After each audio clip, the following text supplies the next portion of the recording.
아시아리그 아이스하키 2019-2020 시즌은 모두 끝났지만 비하인더넷의 아시아리그 코너는 계속됩니다.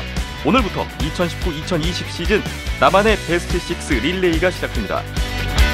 KHL은 지난 3월 1일부터 총 16팀이 겨루는 플레이오프 일정에 돌입했습니다. 플레이오프 1라운드 현재까지의 진행 상황을 정리해보겠습니다.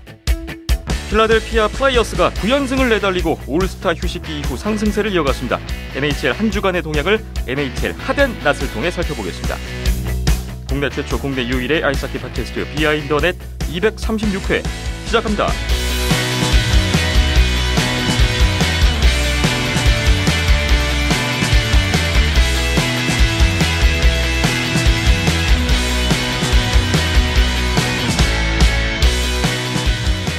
비하인드넷 236회 출발했습니다. 오늘은 2020년 3월 9일 월요일 오후에 녹음을 하고 있습니다. 안녕하세요. 김태범입니다.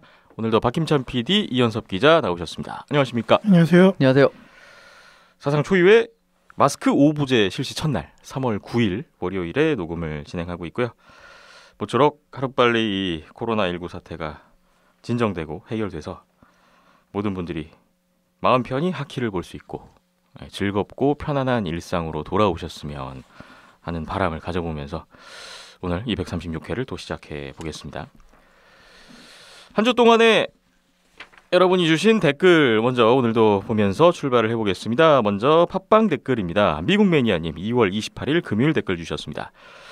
이야, 갑자기 템파베이가 연전 연패를 하고 있네요. 또 힘을 숨기는 건지 아니면 진짜로 뭔가 꼬여가고 있는 건지. 이 상태면 템파베이랑 토론토랑 프롭 1라운드에서 만나는데 토론토 팬 입장에서는 차라리 보스턴이 덜 무서운 것 같습니다. 참 해주셨고요. 미국 매니아미님이 3월 7일 토요일에도 댓글 하나 더 주셨어요. 누가 그러던데 토론토는 NHL계의 롯데자이언츠 같은 팀이라고 하던데 맞는 것 같네요. 캘리포니아 3연전 2패 1샷아웃패 3골 7실점. LA 다 뒤집어버리고 싶네요. 이것들 팬질은 항상 힘듭니다. 하셨습니다. 미국 매니아님이 토론토 이야기를 해주셨습니다. 한참 막 상승세를 타면서 보스턴을 위협하는 것 같더니 좀 꺾이긴 꺾였습니다. 템파 말씀하시는 거죠? 네. 근데 템파 뭐 이번에 서로 이제 홈앤홈 시리즈를 했는데 1승 1패로 끝났어요. 그래서 행여 2라운드에서 이 두 팀 만나면 재밌겠다라는 생각을 했습니다. 네.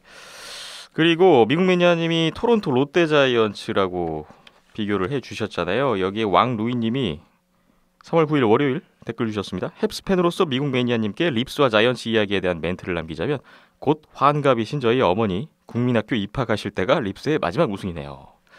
그 정도로 오래됐다는 얘기겠죠. 올 시즌에도 좀 어려운 입장이지 않는가 좀 그런 생각도 듭니다. 네. 미국 매니아님, 왕루이님 댓글 보고 넘어갑니다. 감사합니다. 바디책님 2월 29일 토요일 댓글입니다. 코로나 바이러스로 국내뿐 아니라 이태리 포함 유럽으로도 점점 번져가는 시기에 U18 국가대표팀이 곧 출국한다는 기사를 봤습니다. 오연호 감독님을 비롯해 김범진 코치님, 맷 버타니 코치님 힘내시고 꼭 좋은 성적 거두고 오시길 빕니다. 저도 응원할게요 하셨는데 3월 7일 토요일에 댓글을 또 하나 달게 되셨어요. 저 3월에 하키 대회가 전면 취소되었다는 기사를 보았습니다. 피땀 흘려 준비한 U18 대표팀 너무나 안타깝고 대회가 차후에 다시 열리는 건가요? 세계선수권이나 올림픽 예선전도 영향을 받을까요? 여쭤봅니다 하셨습니다. 그렇습니다. 안타까운 소식이 전해졌죠. 3월 3일 화요일 소식이었는데 국제아이스하키연맹 IIHF가 3월에 예정돼 있던 국제대회를 모두 다 취소했습니다. 의학위원회 긴급회의를 열었다고 하는데 여기서 나온 결정에 따라서 3월에 예정된 세계선수권, 국고등 국제대회 취소.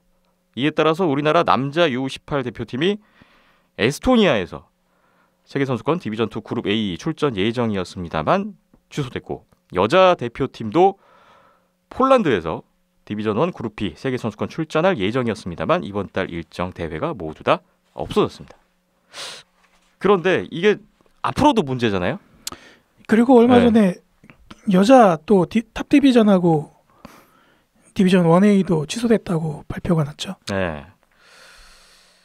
5월까지 월드 챔피언십도 있고 굵직굵직한 대회. 우리나라 남자 대표팀도 4월에 세계 선수권 앞두고 있는데 모든 게 다 불투명한 상황이 됐고 최종 결정이 좀 어느 정도 시점에서 나올 수 있을까요?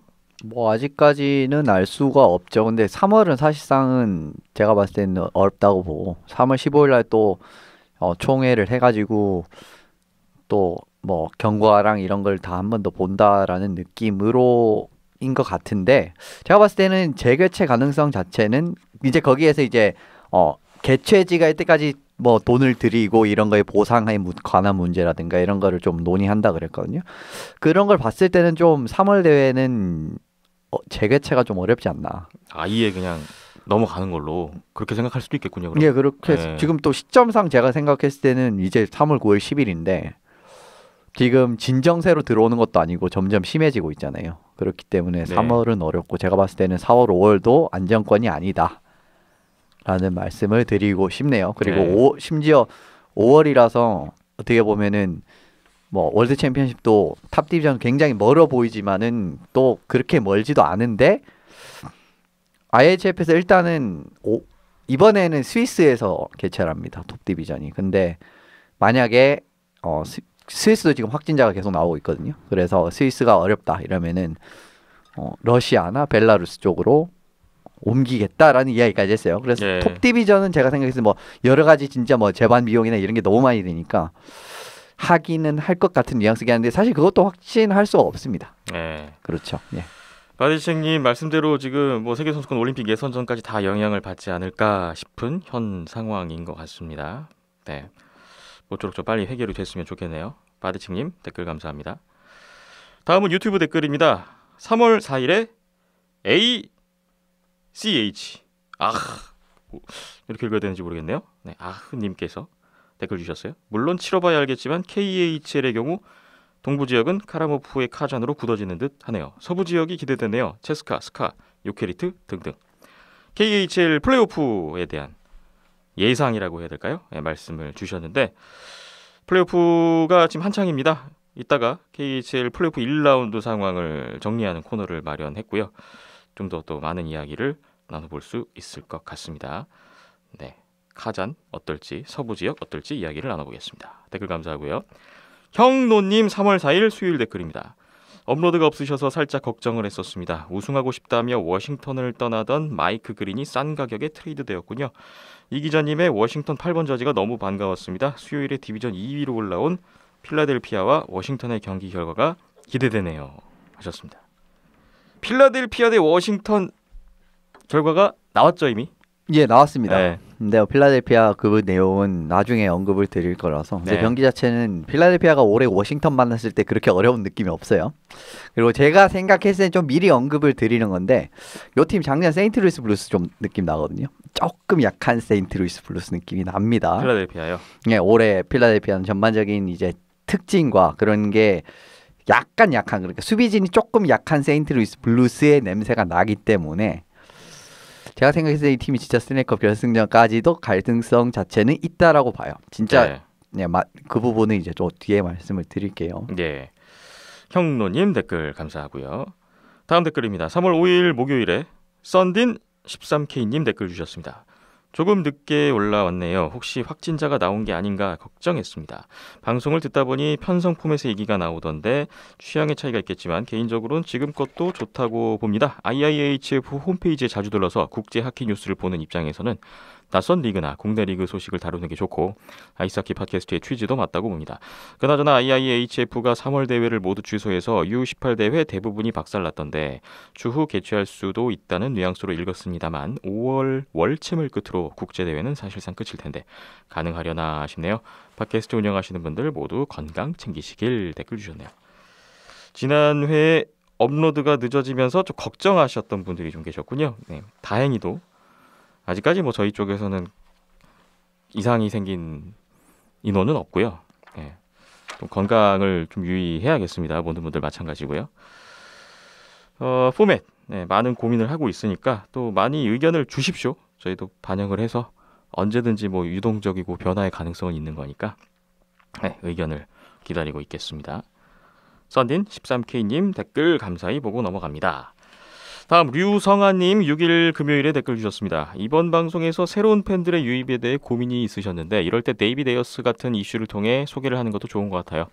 경기력 측면에서 에어스의 스토리 같은 경우가 꼭 달가워하시는 것 같지 않은데 되려 이런 에이스 같은 신데렐라 스토리나 작년 블루스 같은 언더독 이야기 같은 스토리텔링이 있으면 라이트 팬 유입에 도움이 될 것 같아요.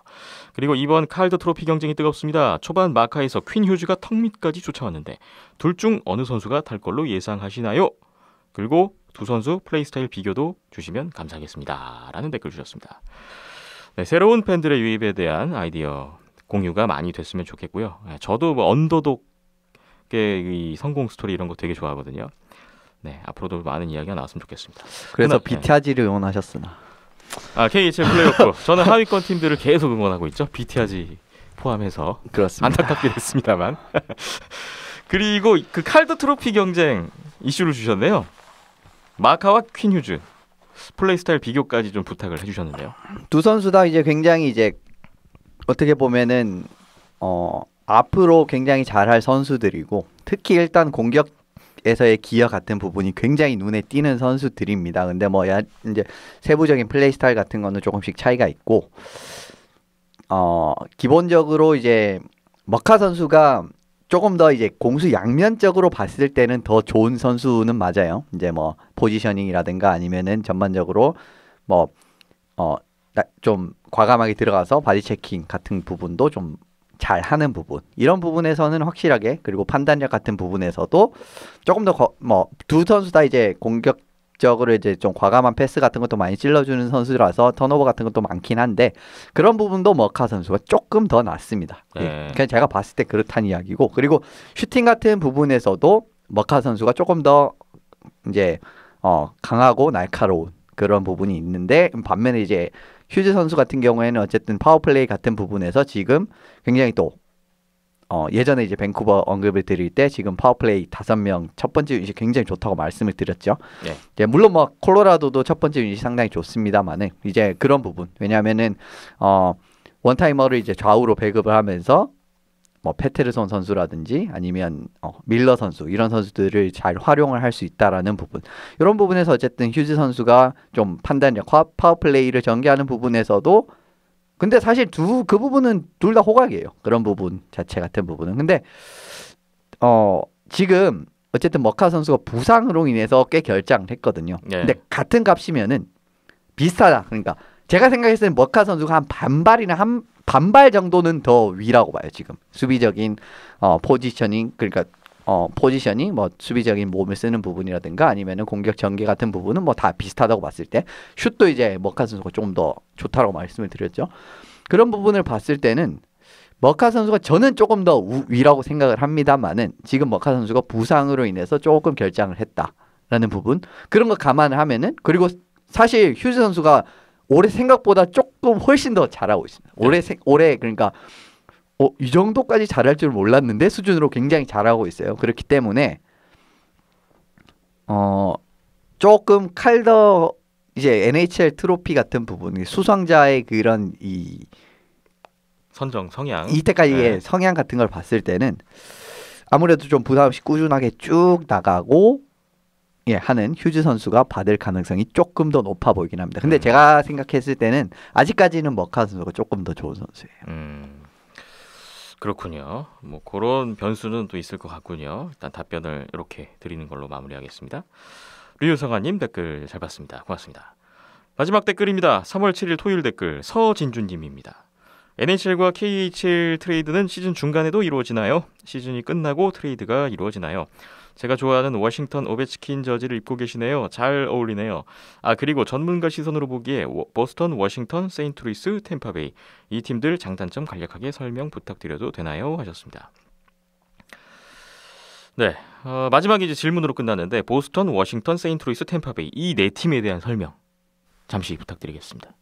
그냥 뭐 장단점까지 줄줄 말씀드리기에는 시간이 좀 부족한 것 같고, 그러니까 뭐 장단점 같은 부분은 뭐 하는 날 이런데 언급이 되니까 그때를 들으시면 될 것 같고요. 그냥 간략하게 하면은 보스턴 같은 경우에는 1라인의 수비 대응 능력이 일단 굉장히 좋고 올해는 파스트리나크 같은 선수도 있고 그리고 뭐 1라인이 공격 같은 부분도 나쁘지 않습니다. 마샨트 선수도 이 뭐 생각보다 굉장히 포인트 같은 부분도 많이 양산하는 선수예요. 그리고 전반적인 선수진의 깊이가 깊으면서 좀 체킹 같은 부분도 조금은 확실하게 해낼 수 있는 팀. 그리고 골텐딩도 듀오가 상당히 강한, 어떻게 보면 내 팀 언급 주신 팀들 중에는 제일 센 팀이라고 보시면 됩니다. 네. 전반적인 골텐딩이요. 그러니까 예를 들면 뭐 주전만 비교를 해라 라면 바실레스키겠지만 전반적인 뭐 주전 백업까지 다 아울러라 라고 하면은 보스턴이 될 수가 있습니다. 네. 그런 팀 컬러를 가지고 있고, 템파베이 같은 경우에는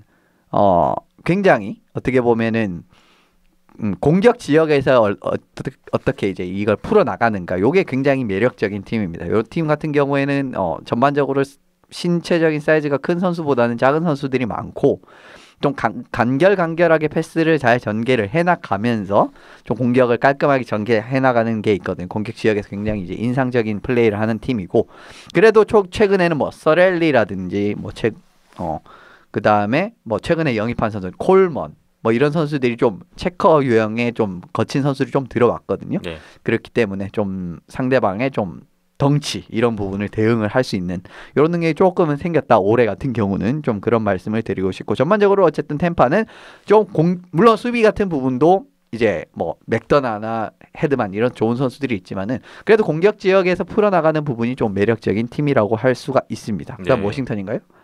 워싱턴 세인트루이스 남았습니다. 예, 워싱턴 같은 경우에는 아무래도 제가 생각했을 때 워싱턴의 지금 제일 좋은 매력은 센터 원투펀치가 좋다라는 거예요. 그러니까 센터 원투펀치가 물론 다 뭐 좋은 팀, 우리도 팀도 센터 원투펀치 좋은데라고 말씀을 드릴 수는 있지만은 이렇게 다양하게 조합을 짤 수 있는 센터 원투펀치는 잘 없습니다. 그러니까 백스트램 선수랑 쿠즈네초프 선수를 어떤 선수들 탑6랑 갖다 묶어도 일정 수준 이상의 파워가 무조건 나옵니다. 이게 진짜 큰 장점이에요. 다른 팀 입장에서는 지난 경기에 백스트램 오베치킨 그다음 뭐 윌슨 이렇게 나와서 그게 맞는 대응책을 세웠더니 오늘은 쿠즈네초프 오베치킨 윌슨 이런 식으로 나와버립니다. 이런 식으로 나와버리고 앞서 말씀드린 뭐 톱6가 바뀌는 거니까 그 백스트램 선수랑 오시랑 뭐 브라나 이런 식으로 묶어도 일정 수준의 이상의 파워가 나온다는 거예요. 그런데 다른 선수들이기 때문에 플레이 스타일이 조금씩 다릅니다. 팀 전반적인 시스템 큰 틀은 비슷하지만 이런 부분에서 굉장히 이제 머리가 아픈 팀이라고 할 수 있고, 거기에 뭐 수비 지역에 올해 정말 최고의 시즌 보내고 있는 존 칼슨 선수가 있죠. 그런 부분에 수비 같은 부분 올해 뭐 제가 생각했을 때 딜런 이런 선수들을 굉장히 잘 영입을 했습니다. 그렇기 때문에 전반적으로 전력 같은 부분이 워싱턴도 나쁘지 않죠. 이제 그리고 앞서 말씀드린 워싱턴의 뭐 제가 생각해서 제일 눈에 띄는 거는 센터 2명의 그런 다양한 조합, 이 시너지가 잘 나온다는 거고요. 세인트루이스 같은 경우에는 어떻게 보면은 최근 조금 위닝 트렌드를 선도하고 있는 팀이라고 보시면 됩니다. 그러니까 예전까지만 하시더라도 이제 피츠버그가 한 3년 4년 전에 굉장히 유행을 시켰던, 지금도 사실 굉장히 유행을 하고 있습니다만은 업템포, 역습, 빠르게 달려나가는 거, 요거가 굉장히 유행을 하면서 피츠버그가 2연패 했을 때 팀들이 다 그 느낌으로 팀 컬러를 재편했었거든요. 하지만 세인트루이스가 작년에 리치 그리고 어떤 라인에서도 대응을 할 수 있는 센터진의 깊이, 그리고 좀 체커 유형의 선수지만은 그래도 뭐 모든 라인에서 다 이제 득점 기여가 고르게 가능할 수 있는 부분, 그리고 톱6가 모두 이제 어느 일정 수준 이상으로 갖춰진 부분, 이런 부분 같은 부분이 작년에 이걸로 우승을 했단 말이에요. 네. 완전히 사실은 작년에 조금 전력은 좋았습니다만은 초반에 굉장히 맞지가 않았었어요. 네. 근데 이제 그게 1월부터 맞기 시작을 하니까 쭉 올라가서 우승을 딱 해버렸거든요. 뭐 비닝턴 선수도 그러니까 나오면서 골리텐딩이 해소가 됐고, 그렇기 때문에 올 시즌에도 뭐 그렇죠. 이어지고 있고요. 예, 저는 올 시즌 이어지지 않을 가능성도 있다라고 봤는데 올 시즌은 그냥 쭉 이어지더라고요. 네. 어쨌든 그래서 세인트루이스 같은 경우에 좀 위닝 트렌드를 지금에서는 선도하는 팀이라고 할 수가 있고, 가장 큰 매력은 센터 4명이 모두 앞서 뭐 간략하게 말씀드렸습니다만 센터 4명이 모두 일정 수준 이상의 라인 대응 능력 가지고 있다라는 점이랑, 전반적으로 모든 선수들이 수비적인 능력에도 일정 수준 이상을 기여할 수 있다라는 측면이 사실상 세인트루이스의 가장 큰 장점이지 않나 싶습니다. 네.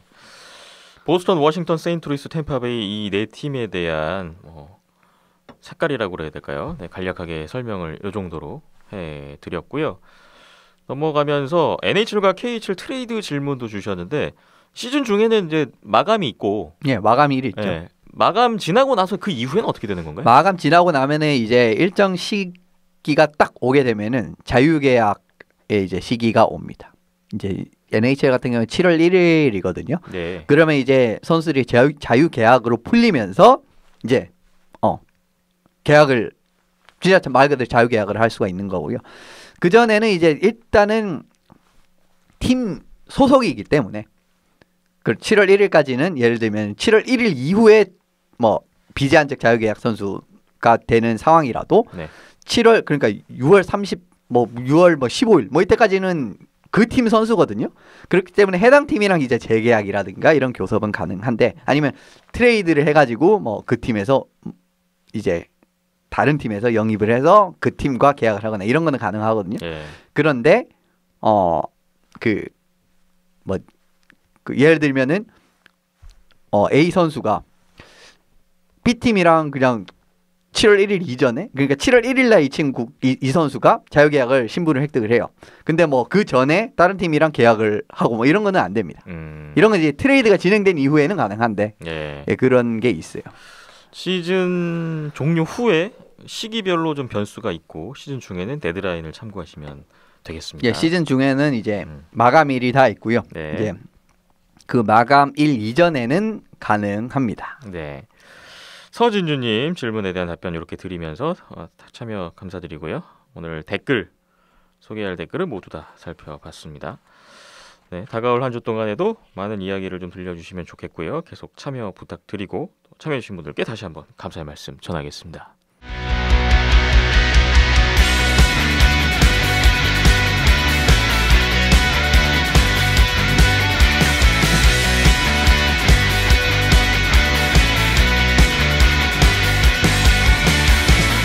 비하인드넷 236회 오늘 첫 번째 이야기는 아시아리그 아이스하키 2019-2020 시즌 이야기입니다.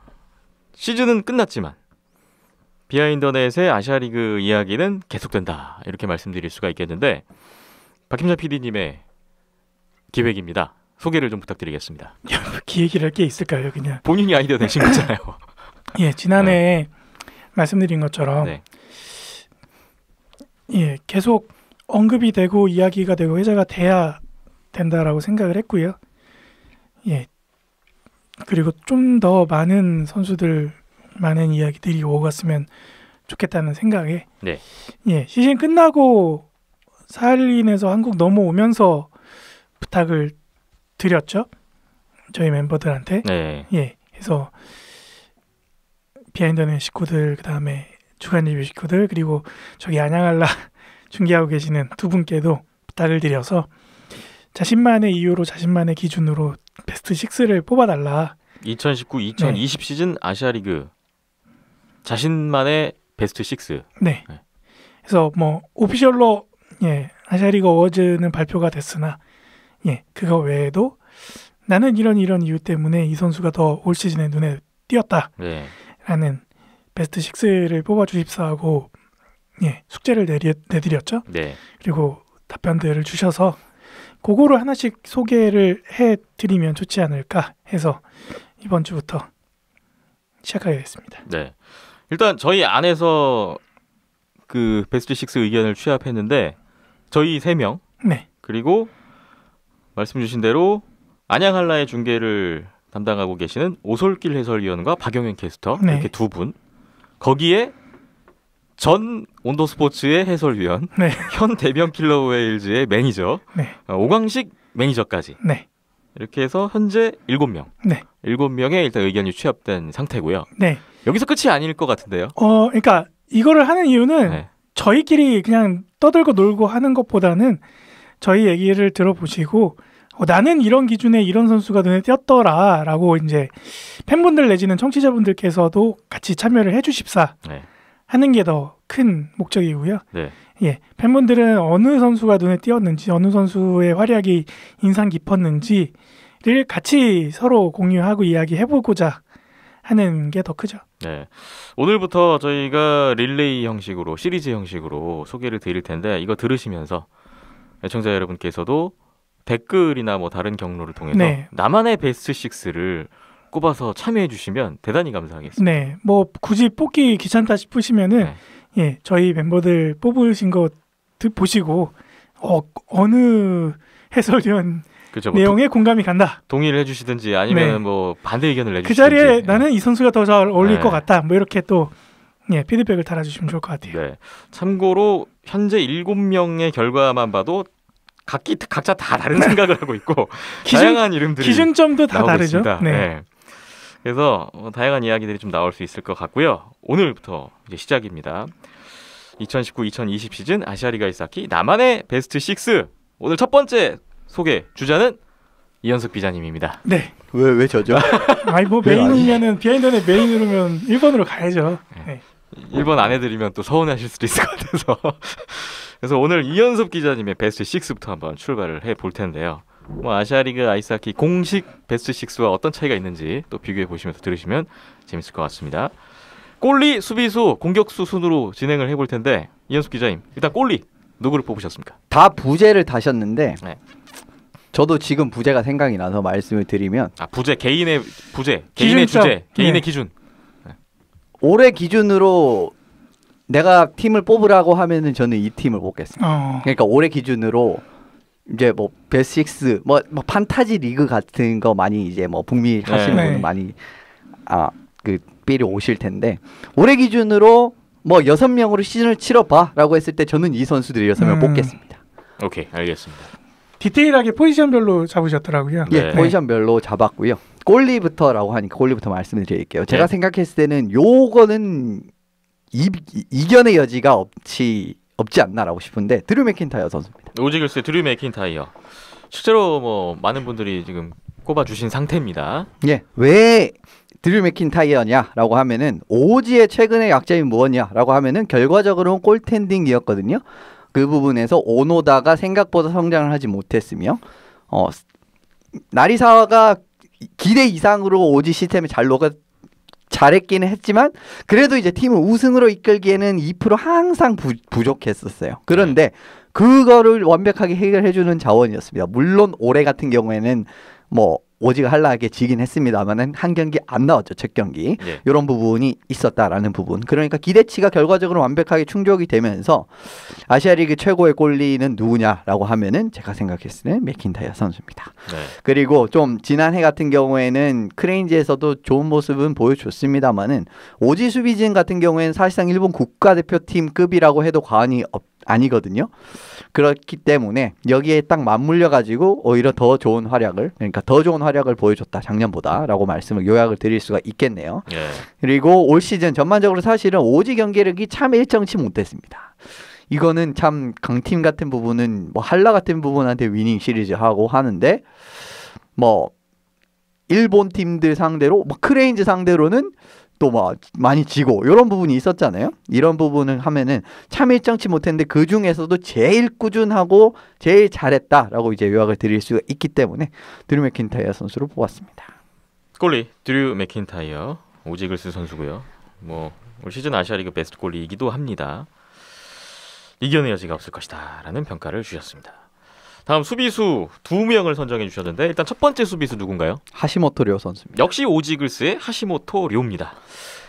사실 오지와 일본 국가대표를 통틀어서 사실 대표하는 선수가 누구냐라고 하면은 지금은 하시모토 선수라고 말씀을 드릴 수가 있을 것 같습니다. 지금 세대에서는요. 네. 올해 같은 경우에서도 팀 에이스 수비수로서 굉장히 좋은 역량을 발휘했다라고 할 수가 있을 것 같고요. 이 선수가 퍽 운반이나 파워플레이에서 포인트슛 이런 부분 공격적인 부분은 물론이고 그 다음에 신장이 아주 크진 않습니다. 제가 알기로는 178cm 정도로 알고 있는데 그래도 이 선수 생각보다 몸 같은 거 굉장히 잘 날리는 선수예요. 그러니까 신체적인 부분도 굉장히 적극적으로 활용할 줄 아는 선수라는 거죠. 그런 부분에서 이제 또 가산점이 들어가는 거고 수비 지역에서도 굉장히 판단력 같은 부분이 깔끔하고 좋은 선수이기 때문에 오지 수비 전체의 어쨌든 에이스 수비수로서 좀 안정화, 공수 양면 안정화에 굉장히 큰 기여를 한 바가 있기 때문에 하시모토 료 선수를 1번 수비수로 뽑았습니다. 네. 하시모토 료 첫 번째로 꼽아주셨고 두 번째 수비수 발표해 주시죠. 사할린의 안드레이 코네프 선수입니다. 사할린의 안드레이 코네프까지. 그러면 아시아리그 사무국이 발표한 베스트 디펜스 2명과 일치합니다. 예. 네. 예, 저는 그 세 명은 저는 이견이 없고 맥킨타이어까지 일단 3명 일치합니다. 그렇습니다. 아시아리그 사실 첫 시즌이었는데 사할린 1, 2라인 핵심 축으로서 굉장히 좋은 시즌을 보내는 데 성공을 했다라는 부분입니다. 신장을 잘 살리는 플레이는 물론이고 그리고 공격적으로 굉장히 이제 어떻게 보면 아시아리그가 외국인 수비수들이 굉장히 이제 공격적인 외국인 수비수 쓰면은 기본적으로 공격적인 능력이 굉장히 뛰어난 선수들을 1차적으로 쓰는 경향이 짙어요. 네. 그래서 좀 공격적인 부분에서 좀 좋은 기록을 남기기가 생각보다 쉽지가 않은데 수비 득점 순위권에도 코네프 선수가 어쨌든 들긴 들었거든요. 올해 수비스 포인트 전체 3위더라고요. 그렇기 때문에 공격적인 부분은 물론 어떻게 보면 하시모토 료 선수와 마찬가지로 수비적인 부분에서도 1, 2라인의 핵심 축 이런 부분에서 안정감을 잘 잡아줬기 때문에 저는 코네프 선수를 뽑았습니다. 네. 안드레이 코네프 선수가 이력을 봐도 사할린 팀 내 선수들 가운데서는 좀 돋보이는 또 KHL 이력도 있었는데 아시아리그 첫 시즌을 아주 성공적으로 잘 치렀던 것 같습니다. 다음 이제 공격수로 넘어가 볼 텐데 총 3명입니다. 첫 번째 공격수 누군가요? 나카지마 쇼고 선수입니다. 오지글스의 나카지마 쇼고.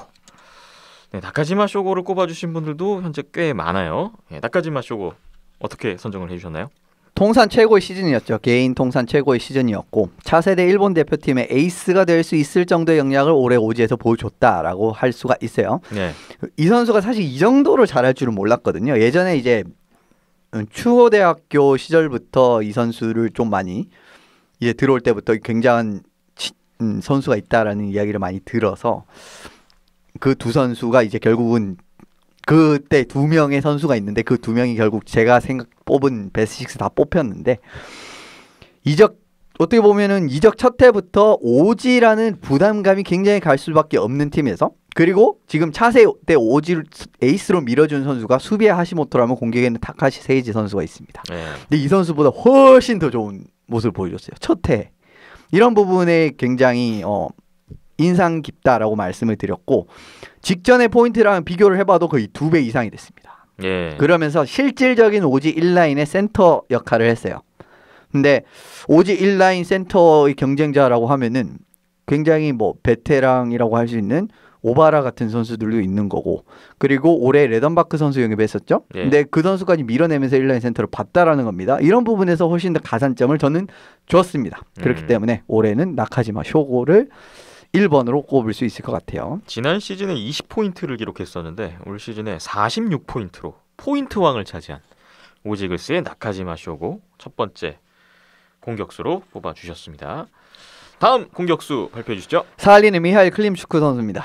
사할린의 미하일 클림추크는 아시아리가 이사키 이번 시즌 정규 시즌 MVP입니다. 네, 역시 꼽아주셨어요. 솔직히 MVP는 또 뭐 굉장히 올해 좀 비슷한 느낌의 선수들이 많기 때문에 뭐 이거는 좀 뭐 여러 이야기가 많을 것 같아요. 네. 근데 어쨌든 클림추크 선수를 뽑은 이유는 또 있습니다. 왜 그러냐면은 시즌 내내 일정하게 제일 사할린에서 공격적인 부분에서 꾸준한 선수 클림추크 선수였습니다. 네. 왜 그러냐면은 정말 시즌 내내 사할린에서 중요한 득점 많이 단장을 했거든요. 그리고 사할린의 강점이 무엇이냐라고 하면은 1라인에서 4라인까지 걸을 데 없는 이 선수진의 깊이 요겁니다. 근데 이거를 사실 상징적으로 보여준 선수였어요. 올해 클림추크 선수가 시즌 초창기에 이 선수가 3라인 나왔거든요. 초창기에는. 네. 근데 그러면서도 많은 득점을 만들어내면서 상대방의 매치업 전략 완전히 흔들었죠. 그러면서 기여를 했었고 1월부터는 예료민 스타르체프 선수와 함께 1라인에서 활용을 이제 형성을 하면서 그 뒤로부터 파괴력은 다 아실 겁니다. 이 선수들이 어떤 팀에서 어떤 역할을 했는지. 그렇기 때문에 사실 스타르체프 선수가 굉장히 많이 고민을 했었는데 그래도 시즌 내내 꾸준하게 활용을 한 부분 그리고 팀 강점을 좀 상징적으로 보여줬다라는 점 그리고 어느 라인에 갖다 놔도 기대 이상 훨씬 잘했다라는 부분 이런 부분이 모두 고려가 돼서 클림추크 선수를 뽑았습니다. 네. 미하일 클림추크 선수가 지난 여름에 아드미랄 블라디보스토크 트라이아웃 참가를 하면서 KHL 재도전을 했다가 결국은 잘 안 돼서 사할린으로 돌아오게 됐는데 사할린으로 합류 다시 한 게 사할린으로서는 정말 엄청난 힘이 됐습니다. 그렇죠. 네. 그러니까 알렉세이 안식 그분 그 오너가 인터뷰에서 안 되면 오라 이랬어요. 안 되면 데려올 것이다라는 걸 고려하는 것 시사를 했기 때문에 근데 사실 팀이 한 번 내보낸 선수를 다시 오세요. 요거는 물론 이제 국내 뭐 야구나 이런 데서 이런 케이스가 많긴 합니다만은 사실 전반적으로 막 그렇게 많은 케이스는 아닙니다. 네. 그러니까 왜냐하면 그 자리에 이미 다른 선수를 수급을 했고 그 자리에 다른 계획을 가지고 나아가야 되거든요. 그런데 시즌 시작하기 거의 직전까지 떨어지면 오라고 할 정도였어요. 그렇기 때문에 그 기대치를 어떻게 보면은 완벽하게 충족하는 그런 활약을 했다라고 보시면 돼요. 클림 축구 선수가 아직 나이가 그렇게 많지는 않은데 혹시 이번에 아시아리그 MVP 찍고 KH를 또 한 번 도전하는 거 아닌가 그런 좀 상상을 해볼 수도 있지 않을까 싶은데 어떻게 보세요? 제 생각에는 올해도 한번 두드려 보지 않을까 싶네요. 근데 뭐 아무르나 아드미랄 같은 경우는 도전해볼 만하죠, 충분히. 네, 뭐 기대를 해봐야 될 것 같군요. 베스트 6 공격수 마지막 한 명 남았습니다. 누구를 선정해 주셨나요? 이 자리에 진짜 많이 고민을 했거든요. 근데 후루아시 마쿠루 선수를 뽑았습니다. 니코 아이스박스의 후루아시 마쿠루입니다. 왜냐고 하면은 니코랑 일본 대표팀에서도 이 선수도 빠질 수 없는 자원으로 성장을 했어요. 이런 부분 하나. 그리고 니코 1라인 공격에서 1라인에 배치가 되면서 공격이나 수비 같은 부분에서 거의 팀의 최중심에서 활약을 했습니다. 네. 장기인 수비력이나 활동량 같은 부분은 올해도 상당히 좋았다라고 저는 생각을 하고요. 다른 이제 뭐 팀들 선수들 제가 여기 후보군에는 좀 많은 선수들이 올랐는데 1차적으로 김기성 선수랑 어떻게 보면은 경쟁을 했다라고 보시면 됩니다. 그런데 그 김기성은 정말 좋은 선수입니다. 저도 엄청 좋아하는 선수고 진짜 다른 선수들에게 귀감이 될 만한 선수 아시아리그 선수 그러니까 한국 선수들 김기성 선수 저는 무조건 1번으로 꼽거든요. 김기성, 김상호 선수를. 그런데 진짜 많이 고민했었어요. 둘이 어떻게 보면 굉장히 기록 같은 부분도 유사하고 이런 부분에서 고민을 했는데 두 선수의 제 기준에서 차이점을 갈렸던 부분은 강팀의 선수들은 선수진의 깊이에서 무조건 이점을 볼 수밖에 없어요. 네. 그렇기 때문에 약팀에서 더 비슷한 기록이나 더 좋은 기록 뭐 어떻게 보면 좀 더 비슷하거나 약간 이제 후루아시 선수가 조금 떨어진 기록이죠. 약팀에서 좀 비슷하거나 그런 느낌의 기록을 내면은 개인적인 기량에서는 조금 더 올해는 나았다라고 해석을 하시면 될 것 같습니다. 조금 더 어려운 여건에서 그렇습니다. 이런 기록을 냈다. 그리고 지금 니코 라인만 보셔도 1라인 막으면 별로 할 게 없어 보이잖아요. 후루아시랑 알랐네. 그런데도 이런 성적을 냈다라는 것도 굉장히 중요한 겁니다. 네. 1라인만 막으면 되기 때문에 상대방의 견제는 무조건 1라인에게밖에 갈 수밖에 없어요. 그럼에도 불구하고 이 정도의 좋은 성적을 냈다라는 부분은 저는 후루아시 선수가 탑 6에 이제 제 팀에는 그러니까 제가 말씀드린 그 기준엔 들어올 자격이 충분히 있다라고 생각을 하고요. 앞서 말씀드린 나카지마 선수 때 말씀드린 추호대학교 때 그 잘했던 팀을 이끌었던 두 명의 선수가 나카지마, 후루아시 두 선수입니다. 네.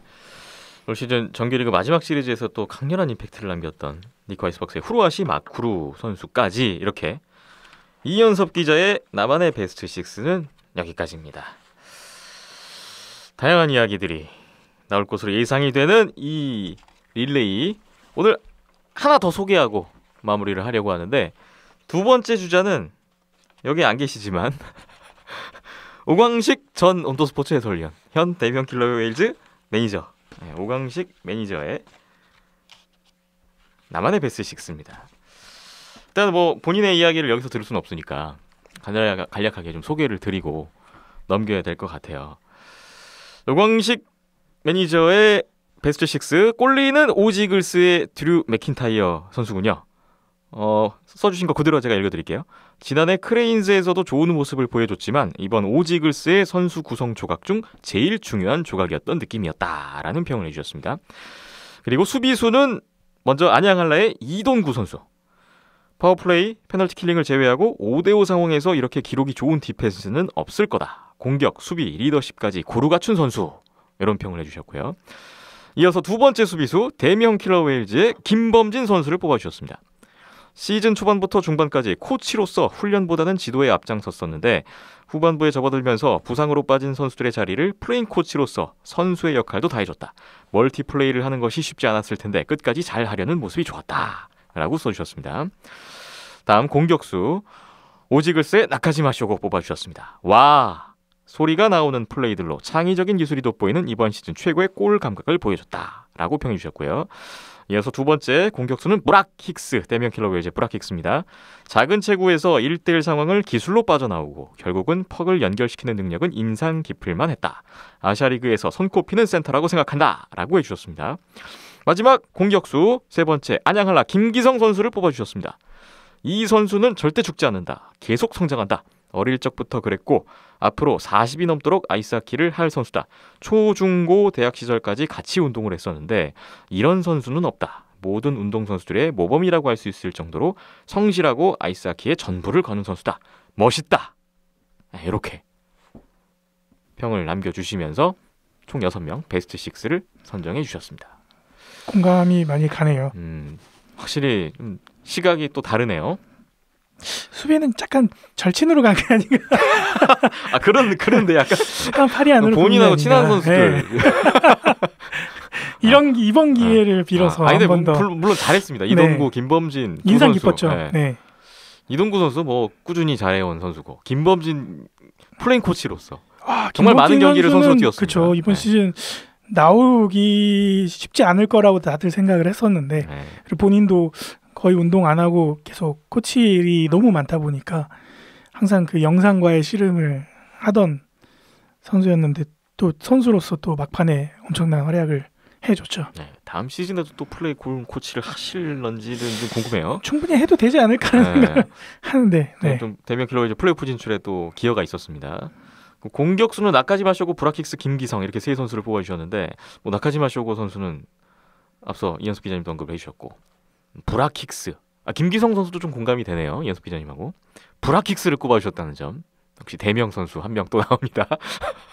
브라킥스 선수도 이현숙 기자님도 굉장히 높게 평가하시는 선수잖아요. 예, 저는 그때도 말씀드렸지만 올해 대명에 힉스 선수 네. 없었으면은 이 정도 성적은 못 나왔을 거라고 생각을 합니다. 네. 예.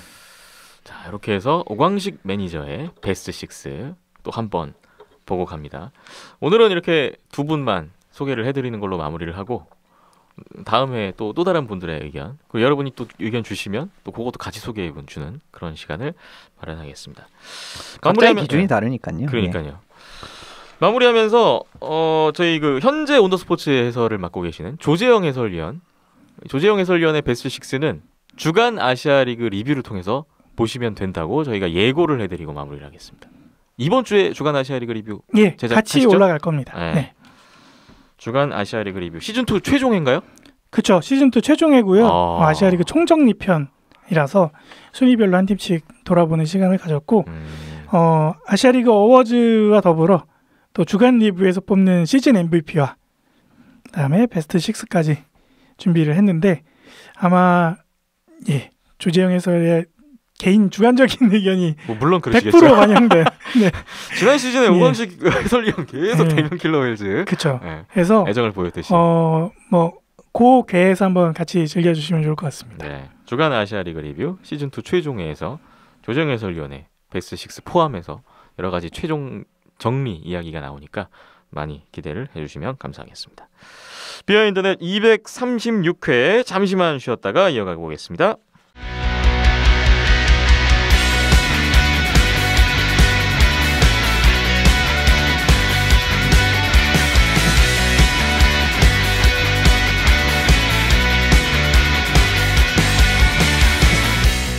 네, 이번에는 KHL 플레이오프 1라운드 중간 점검의 시간입니다. KHL 가가린컵 플레이오프가 3월 1일부터 현지 시각 기준으로 3월 1일부터 시작해서 14일까지 일정으로 시작됐고요. 현재 1라운드니까 컨퍼런스 쿼터 파이널이 진행되고 있습니다. 동부와 서부 컨퍼런스 상위 1위부터 8위까지 총 16개 팀이 플레이오프에 올라와 있고요. 동부구 서부 컨퍼런스 정규리그 순위를 통해서 각 컨퍼런스 1위 대 8위, 2위 대 7위, 3위 대 6위, 4위 대 5위가 만나는 1라운드 대진입니다. 근데 이제 플레이오프 2라운드에 올라가게 되면 컨퍼런스 세미 파이널에 올라가게 되면 동부와 서부 각 4팀씩 올라가게 될 텐데 그때는 대진이 또 다시 정해진다면서요? 예, 시드 순서대로 이제 바뀌게 됩니다. 예를 들면은 1, 2, 3, 4 시드가 이제 다 올라왔다고 가정을 하죠. 그러면 이제 준결승에서는 그 전에 어떻게 됐든 최상위 시드, 최하위 시드, 그리고 중간 시드 두 팀. 요렇게 이제 올라온 시드 네 재배정이 팀 됩니다. 중에서 최상위 시드와 최하위 시드 그리고 중간 시드 두 팀. 그렇죠. 그러니까 지금 나와 있는 대진표를 그대로 보시면 안 되고 예. 누가 올라오느냐에 따라서 대진표가 바뀌게 되는 바뀝니다. 거예요. 예. 그래서 결과적으로는 좀 재밌게 돼요. KHL 플레이오프 같은 경우에는 그렇습니다. 네. 자, 그렇게 해서 오늘 각 컨퍼런스별로 현재까지 진행 상황을 볼 텐데 한국 시각으로 오늘 저희가 3월 9일 월요일 오후에 녹음을 하고 있는데 현재 4차전까지 각 시리즈가 모두 끝난 상황입니다. 4연승 수입으로 끝난 시리즈도 있고 2승 2패로 아주 팽팽하게 가고 있는 시리즈도 있는데 하나씩 보죠. 먼저 동부 컨퍼런스 시리즈부터 살펴보겠습니다. 정규리그 동부 1위 아크바르스 카자인데 8위 넵테이미크 니즈네 캄스크의 시리즈인데요. 1차전 스코어 4대1, 2차전 스코어 5대1. 아크바르스 카잔이 홈에서 가볍게 2승을 챙겼고요. 팀으로 빌리알로프 콜리가 계속해서 1실점 승리를 챙겼습니다. 그리고 장소를 옮겨서 3, 4차전이 있었는데 3차전에서 연장 승부 끝에 2대1. 넵테이미크가 3피리어드 막판에 이제 동점골 넣고 연장으로 끌고는 갔지만 결국 에밀 갈리모프 선수의 연장 골든골로 아크바르스가 또 승리를 거뒀고 이어진 4차전에서도 접전이었는데 스코어 1대0. 팀으로 빌렐로프 선수가 21세이브 셧아웃을 했네요. 아크바르스 카잔이 또 승리를 거두면서 시리즈 전적 4승 무패 아크바르스 카잔이 승리했습니다. 아크바르스가 플레이오프 2라운드에 진출을 했습니다. 3, 4차전 넵테이미크가 홈에서 그래도 더 좋은 경기를 펼쳐줬는데 결국 4판으로 끝나고 말았습니다. 예, 확실히 홈으로 갔을 때는 좀 경기의 양상이 달랐습니다. 1, 2차전 같은 경우는 이제 아크바르스의 압도적으로 찍어 누르는 양상이었다면은 3차전부터는 이제 조금씩 다른 느낌으로 펼쳐졌으면서 이제 클로즈 게임 접전 양상을 계속 유지한 느낌으로 3, 4차전이 다 이제 그렇게 이제 펼쳐졌는데 결과적으로는 수비 지역에서의 간결한 실수들이 넵테이미크가 한 번씩 나오는데 그게 다 실점을 연결돼 버렸어요. 이번 전반적인 시리즈에서. 그런 부분에서 역시 이제 좀 전력 차이가 많이 나는 팀은 어느 일정 수준 이상으로 나는 팀 같은 경우에는 한 번 실수를 하면은 이제 돌이킬 수가 없는 결과를 많이 나타나게 되는구나라는 거를 또 한 번 더 느꼈었던 그런 시리즈였고, 뭐 넵테이미크가 시즌 후반에 참 기세가 좋았는데 그런 기세가 또 좀 늦게 나왔습니다. 3, 4차전 정도 수준에 나왔는데 결과적으로 좀 주축 득점원들도 많이 부진한 모습이 나왔기 때문에 이변을 쓰지 못했고 어떻게 보면 좀 예상대로 갔다라고 말씀을 드릴 수 있겠네요. 넵테이미크 니즈네 캄스크가 참 어렵게 플레이오프에 올라왔는데 플레이오프 1라운드 4경기 만에 안타깝게 됐습니다. 아크바르스가 이제 2라운드 상대를 기다리게 됐습니다. 어쨌든 1위니까 1번 시드니까 올라온 팀들 가운데 최하위 시드 팀하고 붙게 될 텐데 그렇죠. 현재로서는 7위 메탈루르크, 6위 살라바트 윌라이프, 5위 11위, 4위 압토모빌리스트까지 다 지금 상대할 가능성이 열려 있어요. 뭐 4경기에서 그냥 깔끔하게 올라갔기 때문에 기다리는 입장이 됐습니다. 이 중에서 누가 제일 까다롭고 누가 제일 편하다고 보세요? 아크바르스 입장에서는 오히려 메탈루르크가 까다로울 것 같고요. 7번 시드지만 살라바트랑 11위가 올라오면은 이 두 팀이 좀 가능성이 없을 것 같습니다. 아크바르스 상대로는. 그렇군요. 자, 과연 아크바르스의 2라운드 상대가 누가 될지 조금 시간이 좀 걸릴 것 같습니다. 기다려 보겠습니다. 다음 시리즈 보겠습니다. 동부 2위 바리스 누르술탄 대 7위 메탈루르크 마그니토 고르스크의 시리즈입니다. 1차전, 2차전 누르술탄 홈 경기로 치러졌는데 1차전 4대0 바리스가 셧아웃 승리, 2차전은 3대0 메탈루르크가 셧아웃 승리 주고받았고요. 3차전 장소를 옮겼죠. 3차전에서는 연장에서 스코어 2대1 바리스 누르술탄이 승리를 가져갔고 4차전에서는 최종 스코어 2대0 바리스 누르술탄이 또 승리를 거뒀습니다. 에드워드 파스칼 골리가 39세이브 셧아웃 4차전 또 기록을 하면서 이번 시리즈만 벌써 두 번째 셧아웃을 기록을 했네요. 현재 시리즈 전적 3승 1패 바리스 누르술탄이 리드하고 있는 상황입니다. 전반적으로 좀 치고받는 양상의 경기가 나왔죠. 1차전이랑 2차전은 좀 반대 같은 부분이었고 1차전 공격 안 풀린 부분이 메탈루르크가 2차전은 좀 라인을 조정을 하면서 좀 승리를 가져간 부분이 있습니다. 그런데 결과적으로 코셰치킨 덕분에 이기는 경기가 있으면 코셰치킨 때문에 지는 게임이 있다라는 걸 좀 잘 보여줬던 시리즈들이었어요. 이제 전반적으로 코셰치킨 선수가 2차전에 셧아웃하면서 좋은 흐름으로 넘어오긴 메탈로 마그니소크로 넘어오긴 했습니다만은 이 3, 4차전의 코셰치킨 선수의 실점 장면 같은 부분은 굉장히 골 입장에서는 하면 안 되는 그런 류의 실점이었거든요. 네. 막았는데 이 막은 퍽이 이렇게 살짝 샌다라고 표현하죠. 새면서 들어간다라든가 아니면 이 연장골 34초 만에 이 3차 연장골 3차전이 좀 뼈 아팠죠. 이게 메탈루르크가 앞서고 있던 경기였잖아요. 그렇죠. 근데 역전패를 하고 말하는데 연장 31초인가요? 31초 만에. 예, 34초였습니다. 네. 그거를 선수의 실책성 플레이로 실점이 되고 말았습니다. 참 이게 답답한 거예요. 네. 코셰치킨 선수 사실 이 간혹 이런 느낌의 조금 좀 먹히면 안 되는 골을 이는 먹히는 경향이 있는데 중요할 때 지금 3, 4차전에 그런 느낌이 많이 나왔기 때문에 지금은 바리스 쪽으로 많이 기울었고요. 5차전은 또 이제 누르술탄에서 열리기 때문에 네. 굉장히 메탈루크 입장에서 부담스러운 상황이 되고 말았어요. 4경기 다 좀 팽팽한 양상이긴 했는데 결과적으로 메탈루르크가 홈에서 2판을 다 졌다는 점. 메탈루르크가 조금은 어려워진 상황이고 바리스가 좀 유리한 고지에 있습니다. 예, 바리스 같은 경우는 확실히 이제 수비수들의 공격 지원, 아테 오타마 선수라든지 데런 디츠 이런 선수들이 확실히 공격에서 좀 잘 풀어주는 부분이 잘 나왔고요. 실제로 이제 득점도 많이 연결이 됐기 때문에 5차전도 비슷한 느낌으로 이제 경기에 임하지 않을까 싶습니다. 네. 다음 시리즈로 넘어가 보겠습니다. 동부 컨퍼런스 3위 아반가르트 옴스크 대 6위 살라바트 율라예프 우파의 대결입니다. 1차전 옴스크의 홈경기 최종 스코어 5대2 아반가르트가 승리를 했고요. 2차전에서는 3피리어드 종료 6초를 남겨놓고 엠티넷을 펼쳤던 살라바트 율라예프가 극적으로 동점을 만들고 결국 연장 가서 재역전승을 거뒀습니다. 최종 스코어 3대2 살라바트 율라예프의 연장승으로 1승 1패. 이제 장소를 우파로 옮겨서 3, 4차전을 진행했는데 3차전은 6대3 살라바트 율라예프가 0대2로 뒤지던 경기를 뒤집고 역전승을 거뒀고요. 4차전에서는 최종 스코어 5대1로 아반가르트 옴스크가 다시 반격에 성공을 하면서 현재 시리즈 전적 2승 2패 동률인 상황에서 5, 6, 7차전을 남겨놓고 있습니다. 살라바트 율라예프가 2차전 그 극적인 역전승 거기에 3차전까지 또 역전승. 그렇습니다.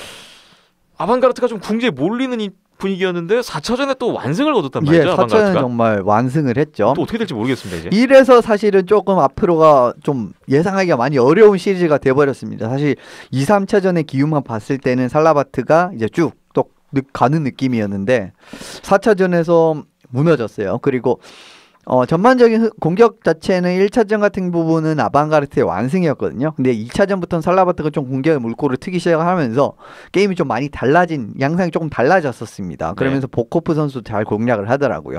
스크린샷 같은 부분으로. 근데 4차전은 거꾸로 돌려줬고 이번 시리즈에 사실 메트솔라 선수가 2번 강판 당했던 걸로 기억을 하거든요. 살라바트 율라예프의 유아 메트솔라 골이요. 1차전, 4차전 2번 강판을 당했던 것 같거든요. 그런데 사실 메트솔라 선수라고 하면은 거의 공부에서 이제 최고급에 가까운 골리고 살라바트의 이제 경기 스타일을 생각하면은 무조건 이제 메트솔라 선수가 잘하는 게 승리의 거의 필수 조건입니다. 그런데 거의 2번이나 무너진 수준으로 많은 실점 허용했다라는 부분, 이런 부분은 조금 앞으로 전망이 그렇게 안 좋은 시리즈라고 할 수가 있고, 사실 2차전도 경기를 이기긴 했습니다만은 6초 전까지 거의 지는 그림이었어요. 그렇죠. 그런 그런 부분이었기 때문에 그래도 이제 아방가르트가 조금 4차전 분위기 수습으로 인해서 많이 좀 다시 탄력을 받지 않을까라는 생각이 좀 들긴 드네요. 그리고 제르노프 선수도 3차전에 출장을 못했었는데 4차전에 다시 복귀를 했거든요. 이런 부분 주축 선수 다시 돌아온 부분이라든가 세면오프, 슈마코프 콤비 이런 선수들도 참 좋은 호흡을 보이고 있다라는 부분에서 아무래도 아방가르트 쪽으로 조금 더 무게가 갈 수밖에 없는 것 같습니다. 아방가르트가 4차전 승리 또 반등을 그대로 5차전 이후에 이어갈 수 있을지 주목을 해보겠습니다. 동부의 네 번째 시리즈 보겠습니다. 4위 압토모빌리스트 예카테린 브루크 대 5위 11위 노보시비르스크 리전의 시리즈입니다. 1, 2차전 예카테린부르크 대결이었는데 1차전 2대0 11위의 하리세트리 선수가 37세이브 셧아웃 승리를 거두면서 11위가 원정 경기에서 첫 번째 판을 잡았고요. 두 번째 2차전에서도 연장 승부 끝에 1대0 미카엘 루오머 선수의 연장 골든골이 있었고 하리세트리 선수가 이날 48세이브 셧아웃을 했습니다. 그래서 원정 1, 2차전을 다 무실점으로 11위가 승리를 챙겼네요. 이제 장소를 옮겨서 3, 4차전이 진행이 되는데 3차전도 역시 연장 승부였습니다. 이날 니키타 샤시코프 선수의 골든골이 있었고 유소 푸스티네 선수가 그에 앞서 해트트릭을 기록했던 경기 최종 스코어 4대3 11위가 또 연장승을 가져가면서 3연승을 달렸습니다. 하지만 4차전에는 조금 또 양상이 바뀌었는데 최종 스코어 5대1로 앞토모빌리스트가 이날 모처럼 포워드진이 대폭발을 했어요. 게오르기 벨로스오프, 파벨 다추크, 피터 홀런드, 댄 섹스턴 이런 선수들 골이 잇따라 나왔습니다. 앞토모빌리스트가 5대1 승리를 하면서 3연패 후 첫 승을 올렸습니다. 현재 시리즈 전적 3승 1패 11위 노보시비리스크 리전이 앞서고 있는 상황입니다. 11위가 그 접전 양상을 다 잡아내면서 그렇죠. 홈에서 끝내나 싶었습니다만 아직 끝나지 않았습니다. 이게 재밌는 게 네. 정규 시즌이랑 거의 똑같습니다. 느낌이. 정규 시즌에도 11위가 3승 1패였는데 1승 1년 1승 1연장승 1슛아웃승 1패였거든요. 네. 똑같이 나왔어요. 또 마지막 또 정규 시즌 4차전을 졌었고. 그렇죠. 네. 똑같이 나왔어요. 똑같이. 이게 그러니까 좀 재밌는 느낌인데 분명히 이제 자바루힌 감독이 전 이제 앞토모빌리스트 코치였잖아요. 그렇죠. 지난 시즌까지 3년 동안 앞토모빌리스트 그렇습니다. 코치를 했던 사람이 지금 현재 11위의 니콜라이 자바루힌 감독입니다. 그렇습니다. 또 작년 전력이랑 사실 앞토모빌리스트가 크게 이제 전력이 많이 이제 개선된 팀이 아니기 때문에 그런 부분에서 전반적인 팀 체제라든가 아무래도 앞토모빌리스트 같은 경우에는 좀 수비들이 적극적으로 공격 가담하는 부분이 있거든요. 이제 그런 부분에서 좀 빈틈을 이제 많이 만들어내는 부분, 그리고 전반적으로 선수들의 강점, 약점 같은 부분도 잘 파악이 돼 있을 거란 말이에요. 네. 그런 부분이 어떻게 보면 나오는 결과라고 할 수가 있고 11위의 1라인이 진짜 알아도 못 막습니다. 역습 기회가 진짜 날카롭게 한번 잡히면은 진짜 알아도 막기가 어려울 정도로 지금 날카로운 모습을 보여주고 있기 때문에 사실 1, 2, 3차전에서 좋은 결과가 다 있을 수 있었던 거거든요. 근데 조금 이제 걱정되는 부분 11위 입장에서는 4차전에서 좀 지는 게 사실 완패를 했습니다. 4차전 같은 경우에는. 네. 4차전 같은 경우에는 어떻게 보면 좀 앞토모빌리스트가 이길 수 있는 그림, 공격진에서의 깊이 같은 부분 발휘가 됐고 다추크 선수가 3라인에 이번 시리즈에서 계속 나오게 됐는데 다추크 선수가 이 경기에서 골을 터뜨리면서 KHL 그 최장 어떻게 보면 나이 많은 순서대로 골을 이제 이렇게 하잖아요. 예, 최고령 4위, 그래서 최고령 득점 4위에 예, 올랐습니다. 플레이오프 득점 4위. 그렇습니다. 지금 41세 232일이기 때문에 음. 그 앞에 뭐 벼체슬라브 코즐로프 선수 그리고 세르게이 표도로프 선수, 올레그 페트로프 이런 선수들이 있는데 거기에 이제 바로 밑에 이제 들어오게 됐고 네. 어쨌든 다추크 선수의 골까지 포함을 해서 이제 시원하게 오랜만에 1, 2, 3라인이 쭉 터지면서 승리를 하는 이게 딱 그린 그림이었거든요. 앞토모빌리스트가. 그렇기 때문에 본연의 경기들을 지금부터 보여주기 시작을 한다면은 조금 다른 결과가 나올 수 있습니다만은 지금 실수가 한 번도 나오면 안 된다라는 이 부담스러운 입장에 놓이고 말았습니다. 예. 한 번 더 지면 끝이에요. 그렇죠. 그런데 앞으로 3경기까지 이런 모습이 계속 나올 수 있을까라는 부분, 그리고 1, 2차전에 쭉 빵점으로 그냥 쭉 일관했던 부분, 그런 부분을 다 감안해 본다면은 확실히 좀 정규 시즌에 압도적인 모습을 보였던 11위도 충분히 이번에 올라갈 가능성이 있다고 생각을 하고, 예. 그리고 코바라시 선수도 이제 드문드문 굉장히 불안한 경기력으로 을 보여주는 꼴리이기 때문에 그런 부분을 잘 공략을 하면은 되지 않을까 싶습니다. 그래도 뭐 지난 경기에서는 골리셰프 선수까지 이제 앞토모빌리스트는 라인업에 돌아왔더라고요. 예. 그래서 이제 앞토모빌리스트가 어쨌든 선수진 같은 부분은 많이 재정돈이 됐다. 이제 부상자들이 돌아오면서. 하지만 좀 한 번만 더 지면은 시리즈가 끝나기 때문에 그걸 해낼 수 있을까에 대한 좀 의문이 들기는 듭니다. 4차전의 가능성은 일단 보였던 앞토모빌리스트인데 3경기를 더 이겨낸다는 점 쉽지는 않은 입장. 어떤 결과가 나올지 기대가 되고요. 진짜 저는 3차전 같은 경우에는 잡아야 된다고 봤거든요.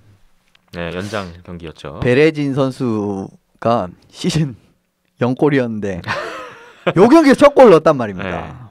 수비수인데 네 졌어요. 공격수들이 하도 못 넣으니까 그러니까요. 답답한 나머지 넣지 않았나 예. 그런 생각이 좀 들었고요. 한편에 11위 같은 경우는 제가 좀 흥미롭게 봤던 게 만약에 2라운드 올라가게 된다면 누구랑 붙을지 모르겠지만 정규 시즌 상대 전적만 보면 아크바르스, 바리스, 아반가르트 이 1, 2, 3번 팀들 상대로 다 대등한 전적을 보였더라고요. 그래서 만약에 11위가 1라운드 통과하면 이것도 없애 시리즈인데 그렇죠. 올 시즌 혹시 플레이오프 돌풍의 팀이 되지 않을까 좀 이런 약간 기대감도 생겼습니다. 동부는 이런 식으로 이제 돌풍의 팀이 한 팀씩 나옵니다. 예전에 어떻게 보면 트락토르 같은 경우가 2년 전 대표적인 좀 예시라고 하고 작년 같은 경우에 살라바트가 그 대표적인 예시였거든요. 근데 올해 또 11위가 그럴 수 있을지 지금 압토몰리스트랑 경기를 봤을 때는 거의 정규 시즌과 유사한 느낌으로 지금 시리즈가 전개된다고 말씀드렸잖아요. 그러면은 충분히 이제 1, 2, 3번 시드 어느 팀을 만나도 해볼만 하다라는 부분, 그리고 1라인이 또 워낙 강력하기 때문에 그런 부분에서의 강점이 있는 팀이다라고 하면은 또 재밌게 흘러가지 않을까 싶습니다. 네, 11위가 최근 3년 연속으로 동부 9위로 정말 아깝게 3년 내리 플레이오프 못 올라갔던 팀인데 니콜라이 자바로인 감독 체제로 이제 첫 시즌에 동부 5위라는 성적도 정말 기대 이상의 성적이었는데 플레이오프 2라운드까지 지금 올라갈 수 있는 절호의 기회를 잡고 있습니다. 최종 결과를 기다려 보겠습니다. 이렇게 해서 동부 컨퍼런스 먼저 봤고요. 서부 컨퍼런스 시리즈를 보겠습니다. 먼저 정규리그 서부 1위 체스카 모스크바 대 8위 토르페도 니즈니 노브고로드 리전의 시리즈입니다. 1, 2차전 모스크바에서 있었던 경기 똑같이 스코어 3대0 체스카 모스크바가 1, 2차전 모두 가져갔고요. 일리아 소로킨 선수가 2경기 연속 셧아웃 했네요. 3, 4차전 장소를 옮겨서 치러졌죠. 2경기 다 연장 승부였습니다.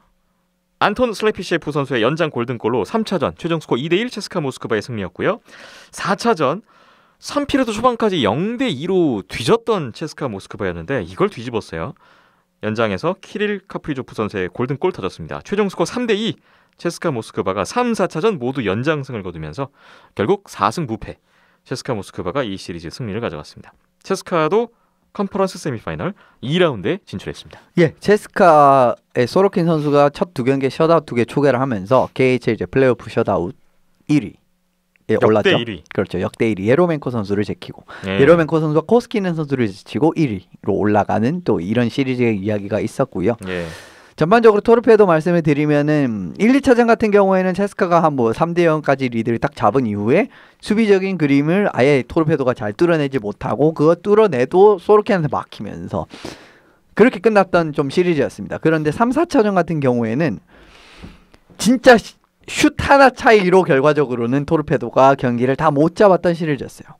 이 3차전 슬래피셰프 골 거의 1분 전에 타이레티 선수가 진짜 거의 뭐 골을 그냥 당연히 넣어야 되는 상황이 있었습니다. 근데 그거를 어처구니 없게 놓친 다음에 그 다음 1분 뒤에 골 먹혔거든요. 그래서 졌어요. 그래서 4차전도 2대0으로 이기고 있다가 어쨌든 연장까지 끌고 가서 졌단 말입니다. 그러니까 딱 슛 하나 부족했던 거예요. 슛 하나. 그런 부분에서의 차이. 근데 3차전에서 이제 2대1로 이겼다면은 4차전까지 이제 흐름을 이렇게 끌고 갈 가능성도 있었는데 조금은 그런 게 부족했다. 그리고 토르페도 같은 경우에 전반적으로 또 주포 선수들이 너무 부진했습니다. 이 팀 같은 부분은 그래도 득점 1, 2라인 부분에서는 힘이 어느 정도 있는 팀이고 고전했던 팀이 상당히 많았었어요. 그리고 올해 뭐 자피아로프 선수라든지 이런 좋은 선수들이 참 많았는데 거의 뭐 아무런 임팩트를 남기지 못했습니다. 이번 시리즈에서. 그런 부분도 역시 좀 실패를 당한 이유라고 생각을 하고요. 네. 체스카 같은 경우에는 제가 생각했을 때는 이번 시리즈를 잡을 수 있었던 이유는 딱 하나입니다. 소로킨. 정말 공격 같은 부분도 체스카스러운 어떻게 보면 체스카가 아주 공격적인 팀은 아니지만은 좀 시원시원한 경기력은 안 나왔거든요. 시리즈 내내. 그래도 소로킨이 진짜 뭐 어떤 찬스가 와도 이렇게 안정적으로 막아내는 골리는 참 오랜만에 보는 것 같습니다. 근데 그 정도로 소로킨 선수가 좋은 역할을 해줬기 때문에 이번 수입승이 있지 않았나 싶네요. 4경기 총 3실점밖에 하지 않았던 일리아 소로킨 선수였습니다. 토르페도도 홈에 와서 좀 더 좋은 경기 접전을 펼쳤지만 승리를 따내지 못했고 혹시 1번 시드 셰스카 모스크바가 또 가볍게 수입으로 다음 라운드에 올라갔습니다. 다음 시리즈는 서부 2위 스카 상트페테르부르크 대 7위 비티아지 모스크바 리전의 대결입니다. 1, 2차전 스코어 6대1 그리고 4대3 스카가 이 두 경기 다 2피러드에서만 4골을 넣으면서 홈에서 2승을 먼저 챙겼고요. 3차전 최종 스코어 6대0 원정 경기에서 또 스카가 또 가볍게 승리를 거뒀는데 이날은 마그누스 헬베리 선수가 31세이브 셧아웃을 기록했습니다. 역시 1피리어드에서만 4골, 피리어드 집중력이 돋보였던 스카였습니다. 4차전 경기가 정말 대단했습니다. 무려 3차 연장까지 진행이 됐던 경기. 선제골 후에 역전을 당했었던 스카였는데 3피리어드 후반에 동점을 만들었고요. 결국은 3차 연장 113분 27초에 루카스 뱅트손 선수의 파워플레이 골이 골든골이 되면서 최종 스코어 3대2로 스카가 재역전승을 거뒀습니다. 이날 스카의 마그누스 헬베리 선수가 54세이브 2실점, 비티아지의 일리아 예조프 선수가 졌는데 67세이브 3실점 기록했던 경기였어요. 결국은 시리즈 전적 4승 무패 스카 상트페테르부르크가 승리를 가져갔고요. 스카가 가장 먼저 플레이오프 2라운드 컨퍼런스 세미파이널에 진출했던 결과였습니다. 역시 뭐 상위 시드의 4연승으로 끝난 시리즈인데요. 예, 네. 이 시리즈 같은 경우에는 좀 비티아지스러운 경기력이 너무 늦게 나오지 않았나 싶어요. 그러니까 비티아지스러운 경기력이 사실 어떻게 보면 4차전 같은 경기거든요. 상대방의 실점, 우리도 실점을 좀 최소한으로 가면서 그래도 우리가 조금 더 한 골 조금 더 그 찬스 같은 부분을 잘 살리면서 이기는 이런 느낌이 이제 비티아지가 어떻게 보면 승리로 가는 지름길이었는데 이게 4차전에 처음 나왔습니다. 네. 2차전 같은 경우에도 좀 끌려갔어요. 그러니까 스카가 쭉 달아난 이후에 쫓아간 느낌이라서 좀 그런 양상이 아니에요. 4차전 사실 딱 비타지가 경기를 잡는 그림이었는데 어쨌든 3차 연장 끝에 졌다라는 부분 좀 많이 아쉽고 스카 같은 부분은 올해 스카의 강점은 젊은 선수들이 굉장히 잘 활용을 한다라는 겁니다. 예. 마르첸코 그다음에 모로조프, 포드콜진 이런 선수들이 굉장히 잘하거든요. 근데 올해 같은 원래는 스카의 이미지는 진짜 뭐 슈퍼스타 선수들을 쭉 모아가지고 이 스타 군단의 딱 이미지인데 그런 이미지보다는 올해 같은 부분은 스타 선수들도 제 역할을 해주지만은 그렇지 않은 선수들도 어떻게 보면 좀 젊은 선수들 앞으로 창창한 선수들을 잘 활용한다라는 부분 언더20 감독인 발레리 브라긴 감독을 코치로 영입한 부분이 그냥 딱 드러나는 어떻게 보면 그런 거라고 할 수 있고 네. 이런 선수들한테 밀린 선수가 뭐 드미트리 카가를리츠키라든가 뭐 이런 선수들이에요. 참 이 말이 안 되는 수준인데 그래도 잘하고 있으니까 예 뭐 문제가 없죠. 젊은 선수들이 터지는 거는 뭐 그대로 이기고 아니면 그 기존에 잘했던 이런 선수들 예를 들면 뭐 트카초프라든가 뭐 이런 선수들 있잖아요. 그러면 그대로 이기고 이런 느낌이 반복이 되다 보니까 비타지 입장에서 사실 스카가 이기기를 너무도 어려운 그런 숙제였고 예조프 선수도 마찬가지인데 예조프 선수 예조프스러운 다운 경기력이 4차전 한 경기밖에 안 나왔다는 겁니다. 네. 그 전 경기는 쭉 무너지는 모습만 보여줬었기 때문에 그런 부분에서도 비티아지가 제 경기력을 못 보여줬기 때문에 사실 승리는 할 수가 없는 거죠. 예조프 선수가 또 외롭게 지킨 반면에 스카 같은 경우에는 사모노프, 헬베리 그렇습니다. 뭐 누가 나와도 자기 역할을 해주면서 앞으로의 전망도 또 밝게 하고 있습니다. 예, 근데 이거는 사실 조금은 저는 사모노프 선수를 왜 3차전부터 기용 안 하는지 잘 이해가 안 되는데 아무래도 2차전에 어느 정도 따라잡히면서 팀의 위기를 줬기 때문에라고 저는 생각을 하거든요. 예. 근데 이거는 굳이 이럴 필요는 없지 않았나. 물론 이제 헬베리 선수가 잘해서 결과적으로는 상관없는 이야기가 되고 버리고 말았습니다만은 만약에 헬베리 선수가 졌다. 두 경기 졌다. 뭐 두 경기 아마 첫 경기 졌으면 또 아니면 바꿨겠죠. 4차전에 졌다. 뭐 이럴 수도 생각해 볼 수 있죠. 그렇죠. 이러면은 또 여지를 주는 거란 말이에요. 그 여지를 굳이 만들 필요가 있나? 라는 부분. 근데 이 부분도 사실 발레리 브라긴 감독이 언더20 러시아 경기를 봐도 그렇지만 진짜 좀 종잡을 수 없는 골리 기용도 많이 하는 감독이에요. 네. 그렇다면 스카가 2라운드에서 사모노프를 낼지 헬베리를 낼지 뭐 이 부분도 좀 궁금해집니다. 비티아지가 정규리그 마지막 페이스도 좀 좋지가 않았는데 플레이오프 1라운드에서도 내리 4연패로 끝나고 말았고 스카 저는 그 이현숙 기자님께는 조금 죄송한 말씀을 좀 드려야 될 것 같은데 저는 스카 상트페테르부르크 그리고 알렉세이 쿠다슈프 감독이 이번 시즌에 우승 기회가 오지 않았는가, 우승 적기를 맞이하지 않았는가, 현 시점에서는 좀 그런 생각을 하고 있거든요. 최근 뭐 너무 파죽지세예요. 정규리그 마지막 16경기 15승 1패, 그렇습니다. 12연승으로 정규리그를 끝내고 이제 플레이오프 와서 내리 4경기 또 이겼죠. 그러니까 플레이오프 1라운드까지 최근 16경기 16연승, 최근 20경기 19승 1패입니다. 그 체스카도 지난 시즌만 좀 못해 보이고 그렇죠. 아크바르스도 그렇게 이렇게 압도적이진 않거든요.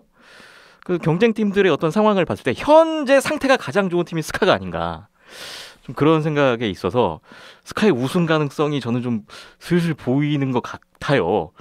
어떻게 생각하세요? 가능성은 충분히 있다라고 생각을 합니다. 네. 근데 어쨌든 서부에서 일단 체스카를 뚫어야 된다라는 거는 어쨌든 숙제긴 숙제요. 그리고 올해는 제가 생각해서 요케리트도 장난 아니거든요. 네네.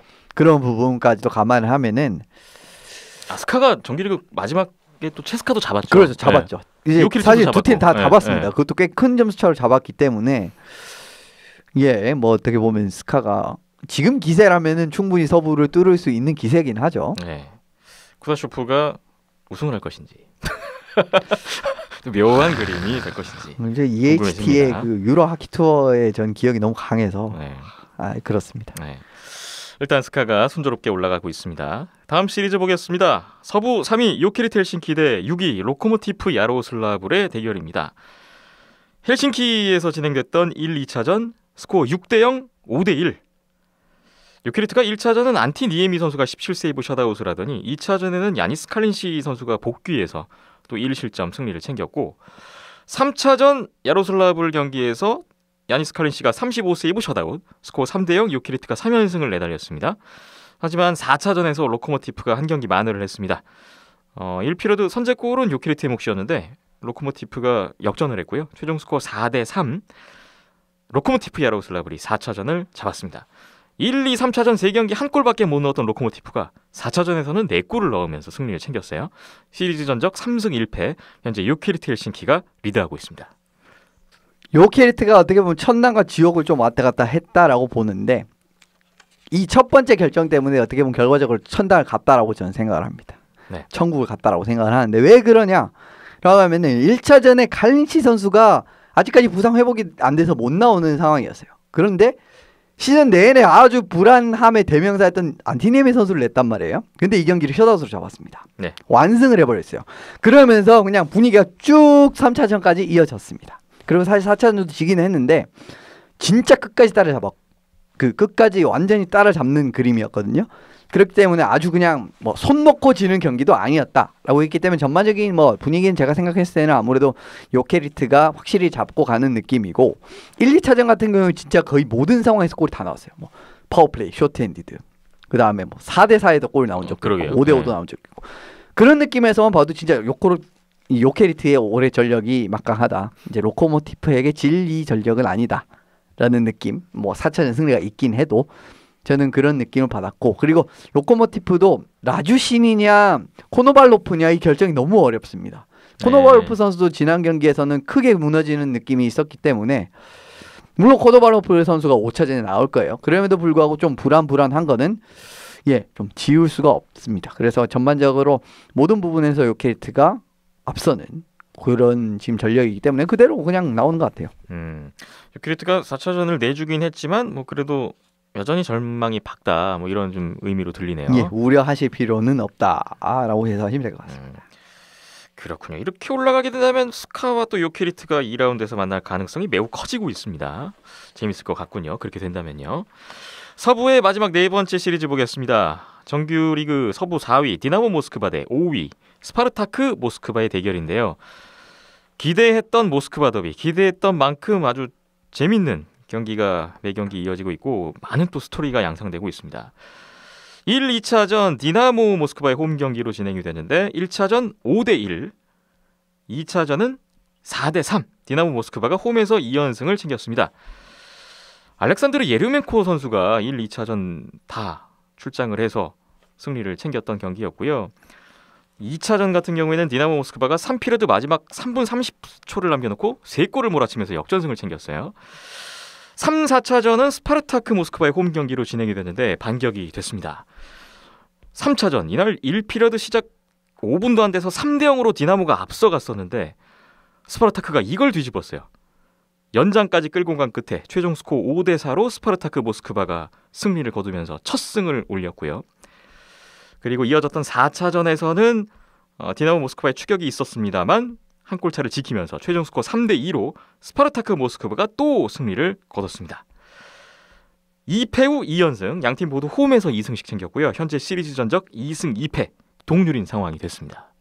아, 재밌어요. 메인 이벤트입니다. 이번 8개 시리즈 중에서 메인 이벤트였고 그게 걸맞는 경기력까지도 보여주고 있기 때문에 네. 제일 재밌는 시리즈가 되고 있습니다. 사실 1차전 봤을 때는 야 이거 생각보다 싱겁게 끝나겠는데 라는 생각도 하긴 했는데 2차전부터 장난 아닙니다. 지금 네. 그런 양상이 펼쳐지고 있고 아직 보차로프 선수의 이제 몸 상태가 완벽하지 않다라고 판단했는지 1, 2차전 예로멘코 선수를 내서 이 괜히 여지를 주는 게 아닌가라고 생각을 했거든요. 근데 생각보다 예로멘코 선수가 훨씬 잘해주면서 잡아냈고 3차전은 보차로프 선수 복귀를 해서 야 이거 그냥 쭉 가겠구나라고 생각했는데 이게 웬걸. 그 디나모 입장에서는 원래 주전골리인 보차로프를 낸 3, 4차전을 오히려 다 졌어요. 그렇습니다. 네. 어떻게 보면 보차로프 선수 올해 이제 활약도를 보면 훨씬 좋았거든요. 그럼에도 불구하고 두 경기를 다 졌고 특히 3차전 같은 경우에는 지는 그림이 너무 안 좋았습니다. 네. 3대 이렇게 안 0으로 좋을 앞서던 수 없는데. 경기를 내줬으니까. 그냥 네.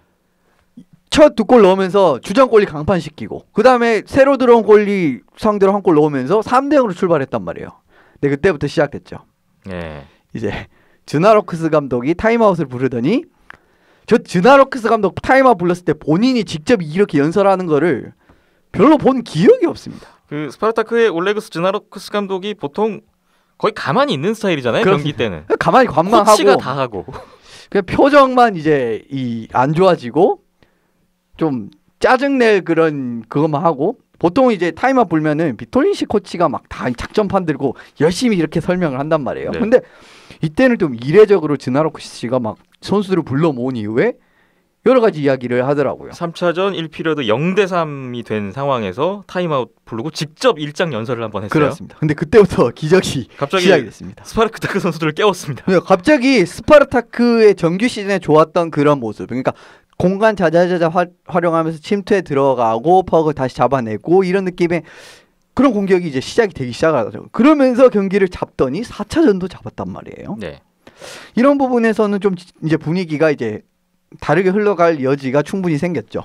그리고 후다체크 선수가 무너지면 끝일 것 같았던 스파르타크가 의외로 베스팔로프 선수가 분전을 해주면서 지금 또 좋은 두 경기를 했단 말이에요. 그리고 4차전 같은 경우에는 저는 이거는 좀 즈나로크스 감독의 좀 심리전이라고 생각을 하는데 네. 후다체크 선수를 아예 명단에 제외를 했거든요. 네. 원래 주전 골리를 그렇죠. 뺐습니다. 그러니까 베스팔로프가 너는 오늘 무너지면 뒤가 없어. 그러니까 열심히 할 수밖에 없어. 이런 느낌으로 만들어 놓고 선수들에게도 어느 정도 그런 어떻게 보면 굉장히 큰 도박수죠. 진짜 무너지면 답이 없는 배수의 진인데 좀 그런 노림수가 있었다라고 생각을 하고요. 네. 뭐 5차전에는 이제 후다체크 선수를 벤치에는 안 치겠죠. 제가 생각해서 베스팔로프 선수가 워낙 두 경기 좋았기 때문에 계속 나올 것 같은데 디나모가 이제 골치 아픕니다. 이렇게 되면. 디나모가 예르멘코를 낼 것이냐 보차로프를 낼 것이냐. 그렇죠. 예로멘코를 내기에는 예로멘코가 너무 불안했고 보차로프를 내기에는 보차로프가 3, 4차전에 어떻게 보면 좀 진 이유였거든요. 그렇기 때문에 디나모가 참 어렵고 디나모가 1라인이 어쨌든 매경이 분전을 해주는데 지금 계속 진단 말이에요. 네. 이런 부분도 어떻게 보면 좀 디나모의 좀 강점과 한계점이 좀 동시에 드러나는 1차전 같으면 뭐 1, 2라인이 그냥 다 해가지고 이기고 1라인 선수들이 근데 3, 4차전은 어떻게 보면은 뭐 기피 자원도 잘했고 뭐 1라인도 잘했긴 했는데 지는 양상이 나왔거든요. 네. 이런 부분 같은 경우에는 이 시리즈가 뭐 가면 갈수록 재밌는 시리즈가 될 수밖에 없는 뭐 요인이 계속 나오고 있네요. 네. 저도 개인적으로 이 모스크바 더비를 가장 좀 유심히 보고 있긴 한데 정규리그 4번의 대결 디나모가 다 이겼었고 1, 2차전도 디나모가 다 이겼기 때문에 6연승을 하고 있었어요. 근데 3차전 3대 0까지 쉽게 가는 걸 보고 스파르타크가 디나모한테는 안 되는 건가. 사실 정규 시즌에 스파르타크가 상위 팀들을 아주 잘 잡는 팀이었거든요. 근데 유독 디나모한테만 안 되는 건가? 라는 생각을 했습니다만 말씀 주신 대로 즈나루크스 감독의 이례적인 일장 연설이 현재로선 터닝 포인트가 되고 있습니다. 예, 그 이후로 지금 완전히 시리즈 분위기가 뒤바뀐 상황이고 뭐 시리즈 경기마다 투닥거렸던 팀이었는데 4차전 끝나고 나서 또 대판 싸웠거든요. 재미있습니다. 또 5차전 이후에 어떻게 될 것인지 내심 또 7차전 승부까지도 기대를 하게 만드는 모스크바 더비가 되고 있습니다. 뭐 어쨌든 두 팀 중에 누가 올라가든 체스카 모스크바를 만날 확률이 굉장히 높기 때문에 머리 아파요. 또 한 번 모스크바 더비가 성사될 이동 안 하고 가능성이... 좋네요. 이런 꿀이 없습니다. 뭐 원정비 걱정 안 해도 돼요. 2라운드까지. 네, 좋아요. 모스크바에서 네, 그렇게 될 것 같네요. 자, 14일까지 예정되는 1라운드 최종 결과를 또 기다려 보겠고요. 올라갈 팀 또 누가 될 것인지 다음 주에 계속해서 또 플레이오프 리뷰를 이어가 보겠습니다. 비하인드넷 236회 함께하고 계십니다. 잠시 후에 NHL 핫앤낫 이야기 나눠보겠습니다.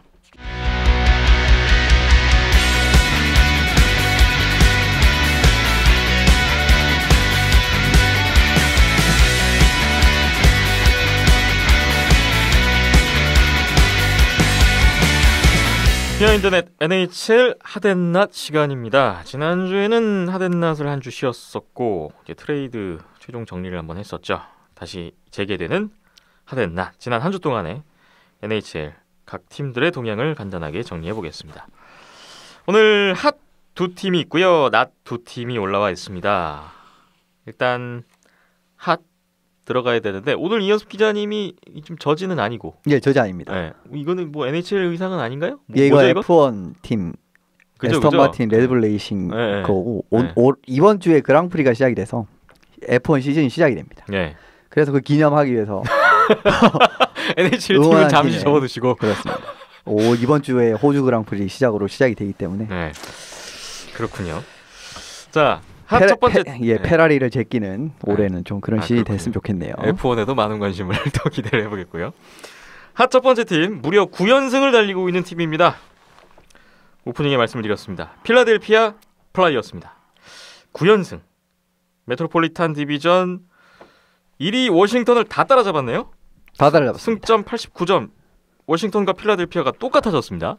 예. 아까 말씀 주신 대로 좀 우승까지도 넘볼 수 있는 지금 그런 분위기다. 저는 이런 말씀이셨어요? 동부에서 지금 시점에서 제일 까다로운 팀이 필라델피아 플라이어스라고 생각을 하고요. 올스타 휴식기 이후에 14승 3패 1연장패입니다. 야, 엄청난 승률인데 지금. 스카가 갑자기 생각이 나는데 좀 불안하고요. 어쨌든 주요 승리 같은 부분 2월 1일에 콜로라도전 6대3 승리, 2월 8일 승리가 너무 많기 때문에 다 언급하긴 그렇고 2월 8일 워싱턴전 7대2 승리, 3월 4일 워싱턴전 5대2 승리, 3월 5일 캐롤라이나전 4대1 승리. 이 워싱턴 맞대결 두 경기 다 잡은 게 컸네요. 승점 4점짜리 경기 2개 딱 잡아버리면서 한 달 간격으로 있었던 4점짜리 경기를 2개를 다 잡았는데 경기력도 압도적이었습니다. 그런 부분에서 확실히 필라델피아의 또 전망이 더 밝은 이런 상황이죠. 네. 올스타 휴식기 이후에 엄청난 상승세. 이 필라델피아의 상승세 또 배경을 한번 짚어봐야 될 것 같습니다. 뭐 어떤 것들이 있을까요? 1차적으로 말씀드리고 싶은 거는 홈 성적이 정말 무시무시하다라는 겁니다. 진짜 이렇게 홈에서 강한 팀이 기억이 안 날 정도인데 지금 홈에서 25승 5패 4연장패거든요. 예. 진짜 대단한 수치입니다. 근데 정말 어떻게 보면은 홈 성적이 좋은 팀들 다른 팀들이랑 비교를 해봐도 이 수치가 정말 최고라고 말씀을 드릴 수가 있는 게 세인트루이스가 홈에서 지금 23승 6패 5연장패고요. 피츠버그가 23승 7패 4연장패, 베이거스가 22승 11패 4연장패, 밴쿠버가 21승 8패 4연장패인데 그거보다도 훨씬 좋죠. 34경기 홈 경기에 25승에 지금 29경기에서 승점을 쌓고 있군요. 그렇습니다. 이런 부분에서 이런 부분이 지금은 좋다라고 말씀을 드릴 수 있고요. 그리고 또 하나 더 말씀을 드리고 싶은 부분은 홈에서의 주전이라고 말씀드릴 수 있는 카트하트 선수가 너무 잘한다는 겁니다. 네. 이런 부분 말씀드릴 수가 있는데 제가 생각했을 때는 하트 선수가 있었기 때문에 이런 홈 성적이 가능했다라고 말씀을 드리고 싶어요. 하트 선수가 홈에서 지금 20승 2패 2연장패입니다. 네. 평균 실점 1.61에 세이브 성공 94.4%. 오. 거의 뭐 완전히 최고의 골리 수준이죠. 네. 재밌는 게 뭐냐면은 카타하트 선수가 원정에서는 정반대의 성적을 보이고 있다는 겁니다. 원정에서 4승 10패 1연장패입니다. 네. 승률이 많이 차이가 나고요, 일단. 어떻게 보면은 참 이 홈이랑 원정에서 너무 극명한 성적을 보여주고 있다라는 거예요. 네. 그리고 원정에서는 평균 시점 3.81에 세이브 성공 85.7%밖에 안 됩니다. 세이브 성공률이 거의 9% 포인트 거의 이 차이가 정도면 납니다. 어떻게 보면은 백업에도 못 드는 수치거든요. 이 정도로 이제 극과 극이네요. 극과 진짜. 극에 네. 어떻게 보면은 홈에서만 내야겠네요. 그렇습니다. 지금 차이가 나고 있어요. 네. 근데 지금 홈에서 25승을 올렸다고 말씀을 드렸잖아요. 근데 그중 20승에 기여를 했다라는 겁니다. 네. 이게 중요하다는 거고 사실 필라델피아에서의 홈 성적을 내는 거는 구단 입장에서도 어떻게 보면 큰 의미가 있는 게 뭐냐면은 필라델피아가 진짜 팬덤이 강성 오브 강성 NHL에서 제일 강성 팬덤 중에 하나일 거예요. 거칠고 강성 팬덤 중에 하나입니다. 진짜 못하잖아요? 그러면 우리 팀 선수도 야유를 아끼지 않는 경기장에서 아시아리그의 니코 아이스박스 같은 팀이군요. 이 정도로 진짜 둘 다 오렌지로 비슷하네요. 어쨌든 그런 강성으로 유명한 팬들인데 그렇기 때문에 그런 중압감을 잘 견디는 골리가 잘 없었어요. 구단 역사상. 네. 그래서 항상 구단의 아킬레스건 셀 때도 약할 때도 그러니까 팀이 강할 때도 약할 때도 항상 똑같이 나타났던 부분은 필라델피아 골리는 항상 약점이다 라는 거였습니다.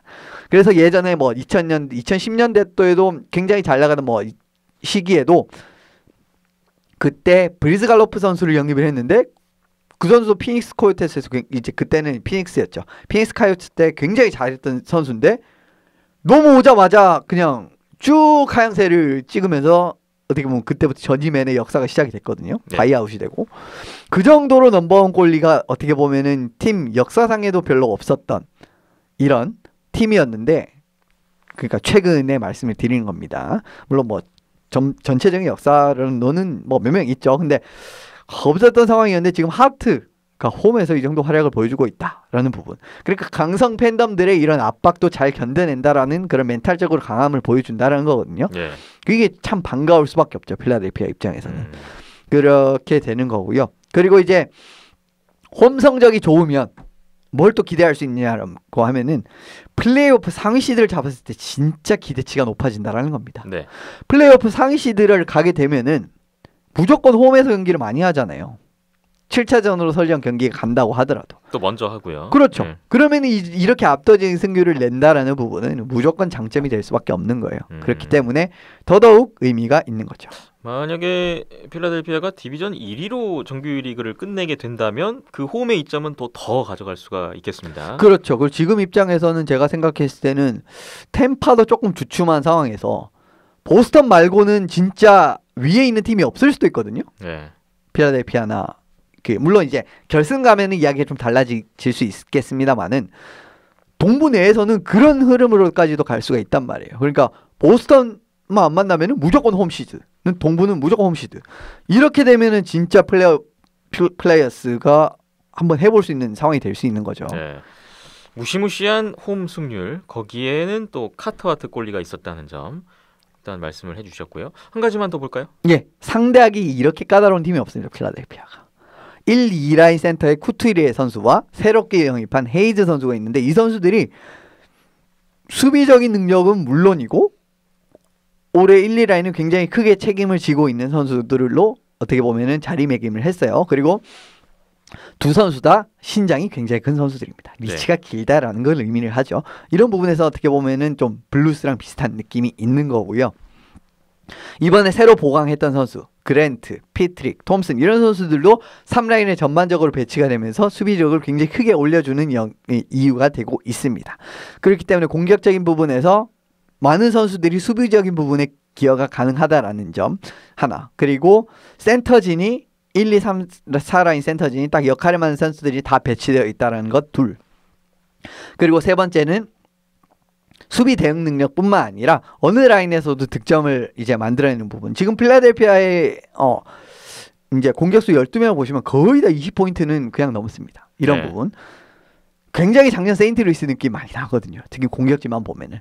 지금 문제는 어떻게 보면 좀 수비진이 전반적으로 젊은 선수들이 지금 마이어스나 해그 예전에 이제 뭐 언급을 드린 그런 젊은 선수 3인방이 올해 이제 로스에 들어오면서 아직까지 조금 경험이 부족한 수비수들이 몇 명 있다라는 부분인데 그런 부분도 어떻게 보면 뭐 저스틴 브론이라든지 아니면 맨 니스캐넌 이런 선수로 좀 수비진도 보완이 된 상황이고 그리고 수비수들이 조금 불안해도 공격수들이 수비적인 기여를 충분히 해줄 수 있는 팀이기 때문에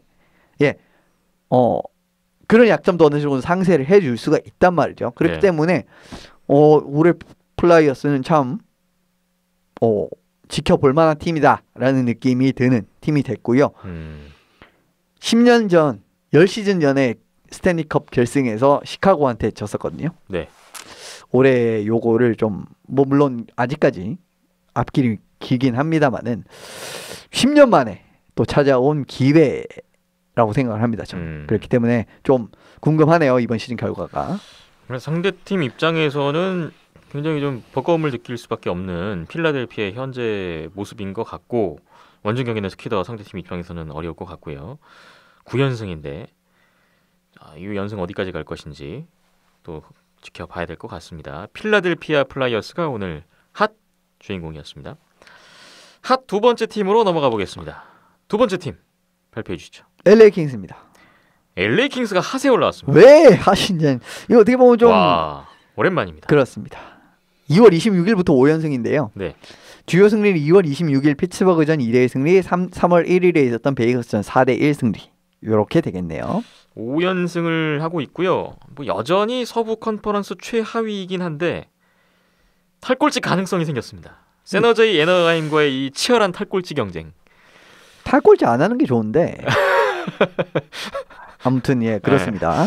요즘 5연승의 또 배경을 한번 보죠. 뭐가 있을까요? 아무래도 살아난 골텐딩이 제일 이거 하나밖에 없습니다. LA 이번 상승세의 원동력은. 그래서 언급을 드리고 싶은데 캠벨 선수가 지금 이적을 했잖아요. 토론토로. 네. 이제 그 뒤로부터 이제 피터슨 선수를 올리면서 퀵 선수와 피터슨 이제 이렇게 선발 백업 라인업으로 가고 있습니다. 근데 요 두 선수가 참 잘했습니다. 이번 5연전 기간 동안. 피터슨 선수가 피츠버그, 베이거스, 미네소타전 출전을 하면서 102세이브 5실점입니다. 근데 미네소타전 3실점을 제외로 하면은 또 이제 또 더 좋은 활약을 보여줬다라고 할 수 있다라는 거고요. 네. 퀵 선수가 뉴저지 토론토전을 출전했는데 68세이브 1실점을 했습니다. 둘 다 대단하군요. 너무 잘했죠. 그래서 어쨌든 저는 그래서 이겼다라고 생각하고요. 네. 이 5연승을 할 수 있었다라고 생각을 하고요. LA가 5경기에서 평균 실점 35점 2개나 내줬거든요.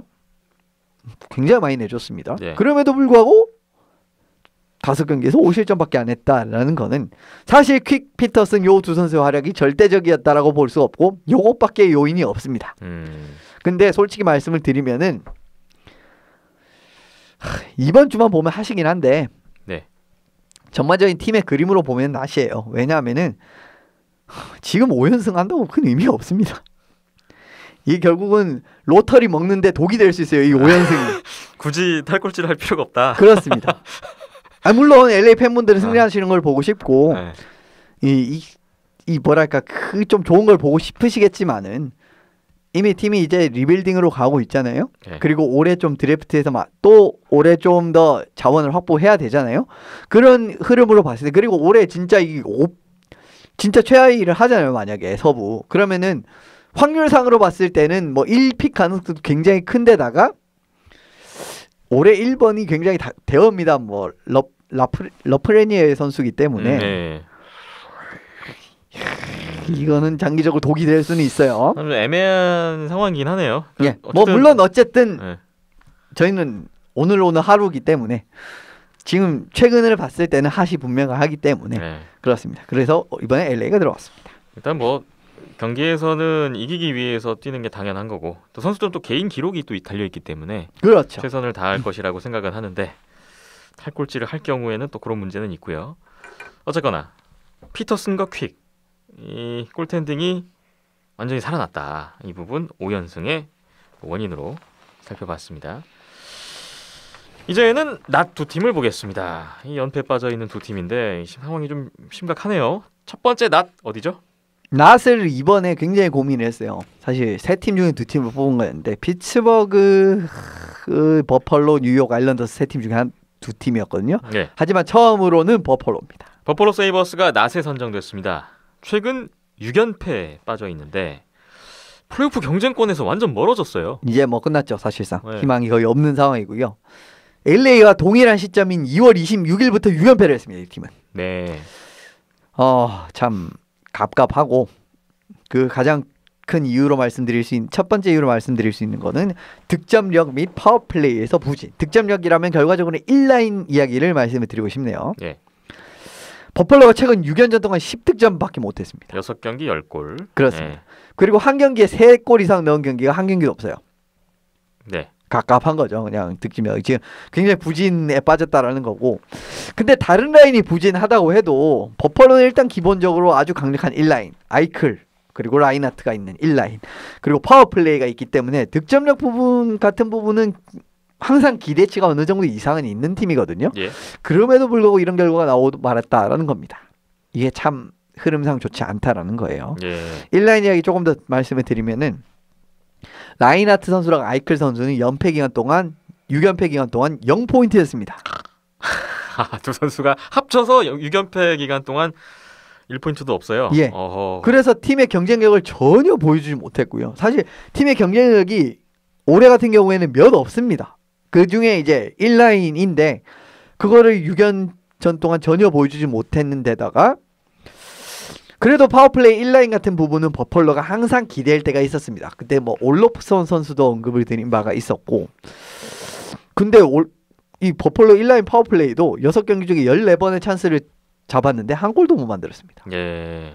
이런 부분에서도 역시 팀의 영향이 있다라고 말씀을 드릴 수밖에 없는 부분이죠. 그래서 사실 올로프선 선수도 올해 어떻게 보면은 좀 신인왕 초반에는 이 올로프선도 올려야 되는 거 아니야? 이 생각도 있었는데 올로프선 선수 부상에 지금 또 부진이 또 길어지고 있는 상황이기 때문에 좀 초반에 아주 좋았던 그런 부분도 많이 없어졌어요. 이제 파워플레이, 스페셜리스트 이런 부분에서의 면모도 많이 없어졌습니다. 그렇기 때문에 참 버펄로 입장에서는 여러모로 좀 피곤한 시즌이 되고 있네요.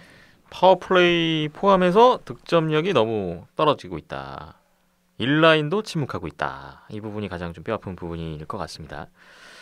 버펄로 세이버스가 사실 트레이드 데드라인 때 좀 영입도 있었어요. 예. 뭔가 좀 플레이오프 도전 느낌이 있었잖아요. 그래서 사실 낫에 넣은 겁니다.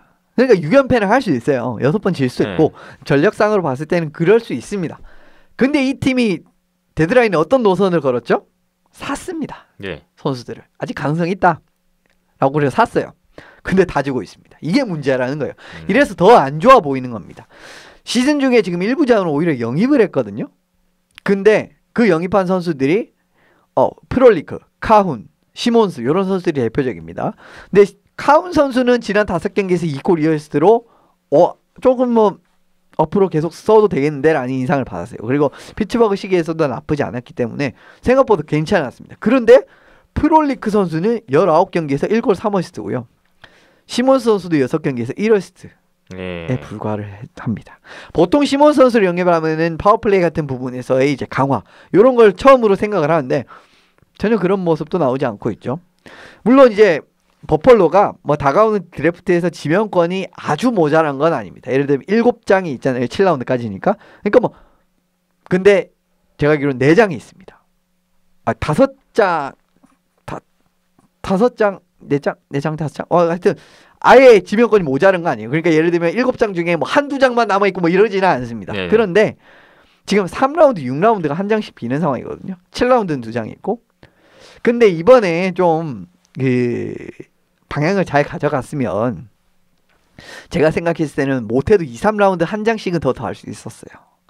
마르쿠스 요한슨 선수를 넘긴다든가 그런 느낌으로 보냈으면은 괜찮을 뻔했는데 오히려 올인을 선택한 게 좀 독이 됐고요. 이렇기 때문에 몬트리올과 좀 즉각적으로 비교가 될 수밖에 없는 상황이 됐고 몬트리올은 지금 뭐 부자죠. 지명권. 그런데 버펄로는 좀 앞으로의 기대치마저 좀 꺾어내는 이런 지금 그림이 됐기 때문에 지금 부진까지 맞물려서 더더욱 좀 아쉬운 그림이 됐네요. 네.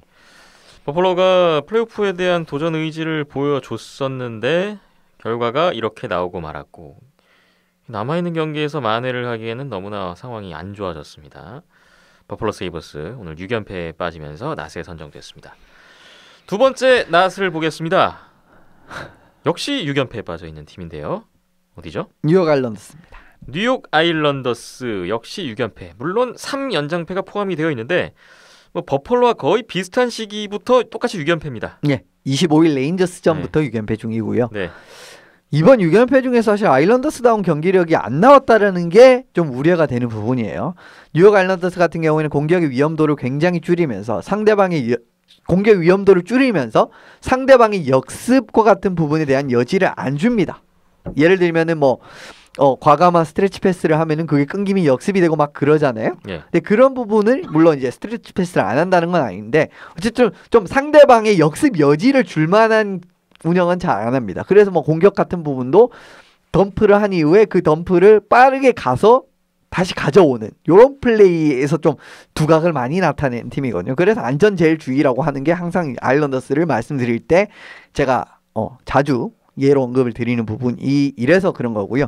그리고 탄탄한 수비 체계를 바탕으로 좀 골텐딩에도 부담을 줄이면서 골리의 좀 퍼포먼스를 극대화하는 이런 또 팀 칼라가 있어요. 그런데 이런 게 전혀 6연패 기간에 나타나지가 않았다라는 겁니다. 네. 지금 6연패 기간 동안 24실점을 했어요. 그렇기 때문에 강점인 수비적인 운영을 전혀 보여주지 못했고요. 패한 상대가 물론 세인트루이스, 보스턴 이런 센 팀도 있었습니다. 그런데 레인저스, 몬트리올, 오타와 이런 팀들한테 주셨네요. 그렇기 때문에 지금 어떻게 보면은 시즌 초중반만 해도 뭐 워싱턴을 위협을 하느니 워싱턴보다도 위에 있을 때도 있었고 시즌 중반에도 분명히 아일랜더스가 3강 안에는 메트로 3강 안에는 무조건 거의 들었었거든요. 근데 지금 와일드카드까지 내려온 그렇습니다. 상황입니다. 그리고 와일드카드도 지금 거의 박빙이기 때문에 장담을 할 수가 없어요. 캐롤라이나, 콜럼버스, 뉴욕 레인저스, 플로리다 뭐 이런 팀들과 아주 치열하게 경쟁을 하고 있습니다. 그렇죠. 원래는 그 경쟁권보다 훨씬 위에 있었는데 거의 그 권까지 내려오고 말았고 지금 필라델피아, 피츠버그랑 격차는 계속 벌어지고 있습니다. 이런 부분도 지금 6연패가 너무 뼈아픈 부분이라고 할 수 있겠네요. 네. 뉴욕 아일랜더스도 돌이켜보면 트레이드 데드라인 때 영입이 있었습니다. 근데 여기도 결과가 좋지 않은 것 같습니다. 예, 오타와에서 장 가브리엘 파조 선수를 영입을 하면서 좀 가보자 이런 느낌이었거든요. 근데 이 영입한 다음에 전패예요. 지금 파조 선수 영입한 다음에. 근데 파조 선수 영입을 할 때 굉장히 큰 대가를 지불을 했습니다. 1, 2라운드 2장에 추가적으로 3라운드까지도 갈 수 있는 거의 그 정도고 파조 선수 영입하자마자 바로 재계약을 했거든요. 아일랜더스에서. 네. 예, 그러면서 큰 투자를 단행을 했어요. 어쨌든. 근데 파조 선수가 6경기에서 2골밖에 못 넣었고요. 몬트리올전에는 마이너스 5였습니다. 네. 그러면서 어떻게 보면 몬트리올 패배의 거의 중심에 있었던 선수라고 할 수가 있는데 사실 파조 선수가 수비적인 역할은 물론 중요한 골을 많이 넣는 모습 어떻게 보면 그 17, 18 시즌이었나요? 오타와가 그 동부 결승까지 간 시즌 그때 2라운드 레인저스와의 1라운드였는데 2라운드 잘 기억이 안 나는데 레인저스와의 경기에서 그냥 뭐 그 시리즈에 5골인가 넣었던 걸 기억하는데 이런 폭발력 같은 부분 중요한 골 넣는 부분 이런 거를 제가 생각했을 때는 노리고 파조 선수를 좀 큰 대가를 지불하면서까지 아일랜더스가 영입을 했습니다. 그래서 플레이오프 데뷔용으로 결국 영입을 한 거예요. 네. 그 영입 의도 자체는 이해를 합니다. 그래서 나쁘진 않다라고 생각을 해요. 근데 지금까지의 결과는 아직까지는 좋은 모습이 나오지 못하고 지불한 대가에 너무 미진한 결과가 나오고 말았고요. 앞으로 아일랜더스가 어떻게 갈지는 모르겠습니다만은 지금 그렇게 전망이 썩 밝지가 않거든요. 네. 그런 부분에서 앞으로 진짜 이 여차한 플레이오프 못 나갈 수 있습니다. 현재 위치는 그렇습니다. 그렇죠. 그런 걱정까지도 해야 되는 상황이기 때문에 상황을 더 안 좋게 만드는 원인인 것 같네요. 파조 선수 들어온 이후로 전패라니까 이게 참 아이러니하게 됐는데 파주 선수 개인적으로도 좀 많이 심리적으로 불안할 것 같네요. 그렇죠. 예. 뭐 사실 이 6연패한 게 다 파조 선수 때문은 아닙니다. 근데 내가 왔는데 계속 팀이 이렇게 진다. 이거는 그렇죠. 분명 심리적으로 압박이 있을 그렇죠. 것 같아요. 예. 예. 그 자신에게 어떤 전적인 신임을 보여주고 있는데 예. 뉴욕 아일랜더스 위기에 빠진 것 같습니다. 뭐 남아있는 경기에 좀 수습이 될 것인지 또 지켜보죠. 이렇게 해서 오늘 핫앤낫 총 4팀 살펴보면서 NHL 핫앤낫을 마무리해볼까 합니다. 진짜 몇 경기 안 남은 정규리그인데요. 한 달 남았네요, 이제. 그러게요. 근데 지금 북미 쪽도 NHL, NBA 다 마찬가지인데 네. 코로나19 때문에 예. 좀 슬슬 위기감이 있긴 있어요. 아직까지 뭐 무관중을 한다거나 그런 네. 계획은 없어 보이고요. 그런데 지금 라커룸 출입을 막았다라는 이야기가 있습니다. 아하. 그거 방지하기 위해서. 네. 그런 식으로 이제 조금씩 조치가 있고, 근데 뭐 북미에서도 제가 생각했을 때 확진자들이 뭐 확산되는 추세로 간다면은 많은 변동 여지가 생길 수 있는 거죠. 그러게 지금 뭐 그리고 2개의 국가를 어떻게 보면 왔다 갔다 하는 리그잖아요. 네네. NHL도 그런 부분에서도 확실히 좀 더 조심성이 있을 필요는 있을 것 같습니다. NHL도 좀 예의주시를 하고 있을 것 같은데요. 좀 부디 차질 없이 문제 없이 잘 진행이 됐으면 하는 바람입니다. 비하인드넷 236회 오늘 여기까지입니다. 저희 비하인드넷은 팟빵과 아이튠스, 네이버 오디오 클립에서 비하인드 더 넷으로 검색하고 들어오시면 들으실 수가 있겠고요. 유튜브에 온더스포츠, 네이버 TV에도 온더스포츠 열려 있으니까 보이는 라디오로도 보실 수가 있습니다. 페이스북과 인스타그램에도 온더스포츠 열려 있으니까요. 계속해서 여러분의 목소리를 기다리고 있겠습니다. 오늘 마무리하겠습니다. 지금까지 이현석 기자, 박힘찬 PD, 저는 김태범이었습니다. 237회로 돌아보겠습니다. 오늘도 함께해 주신 여러분 대단히 고맙습니다.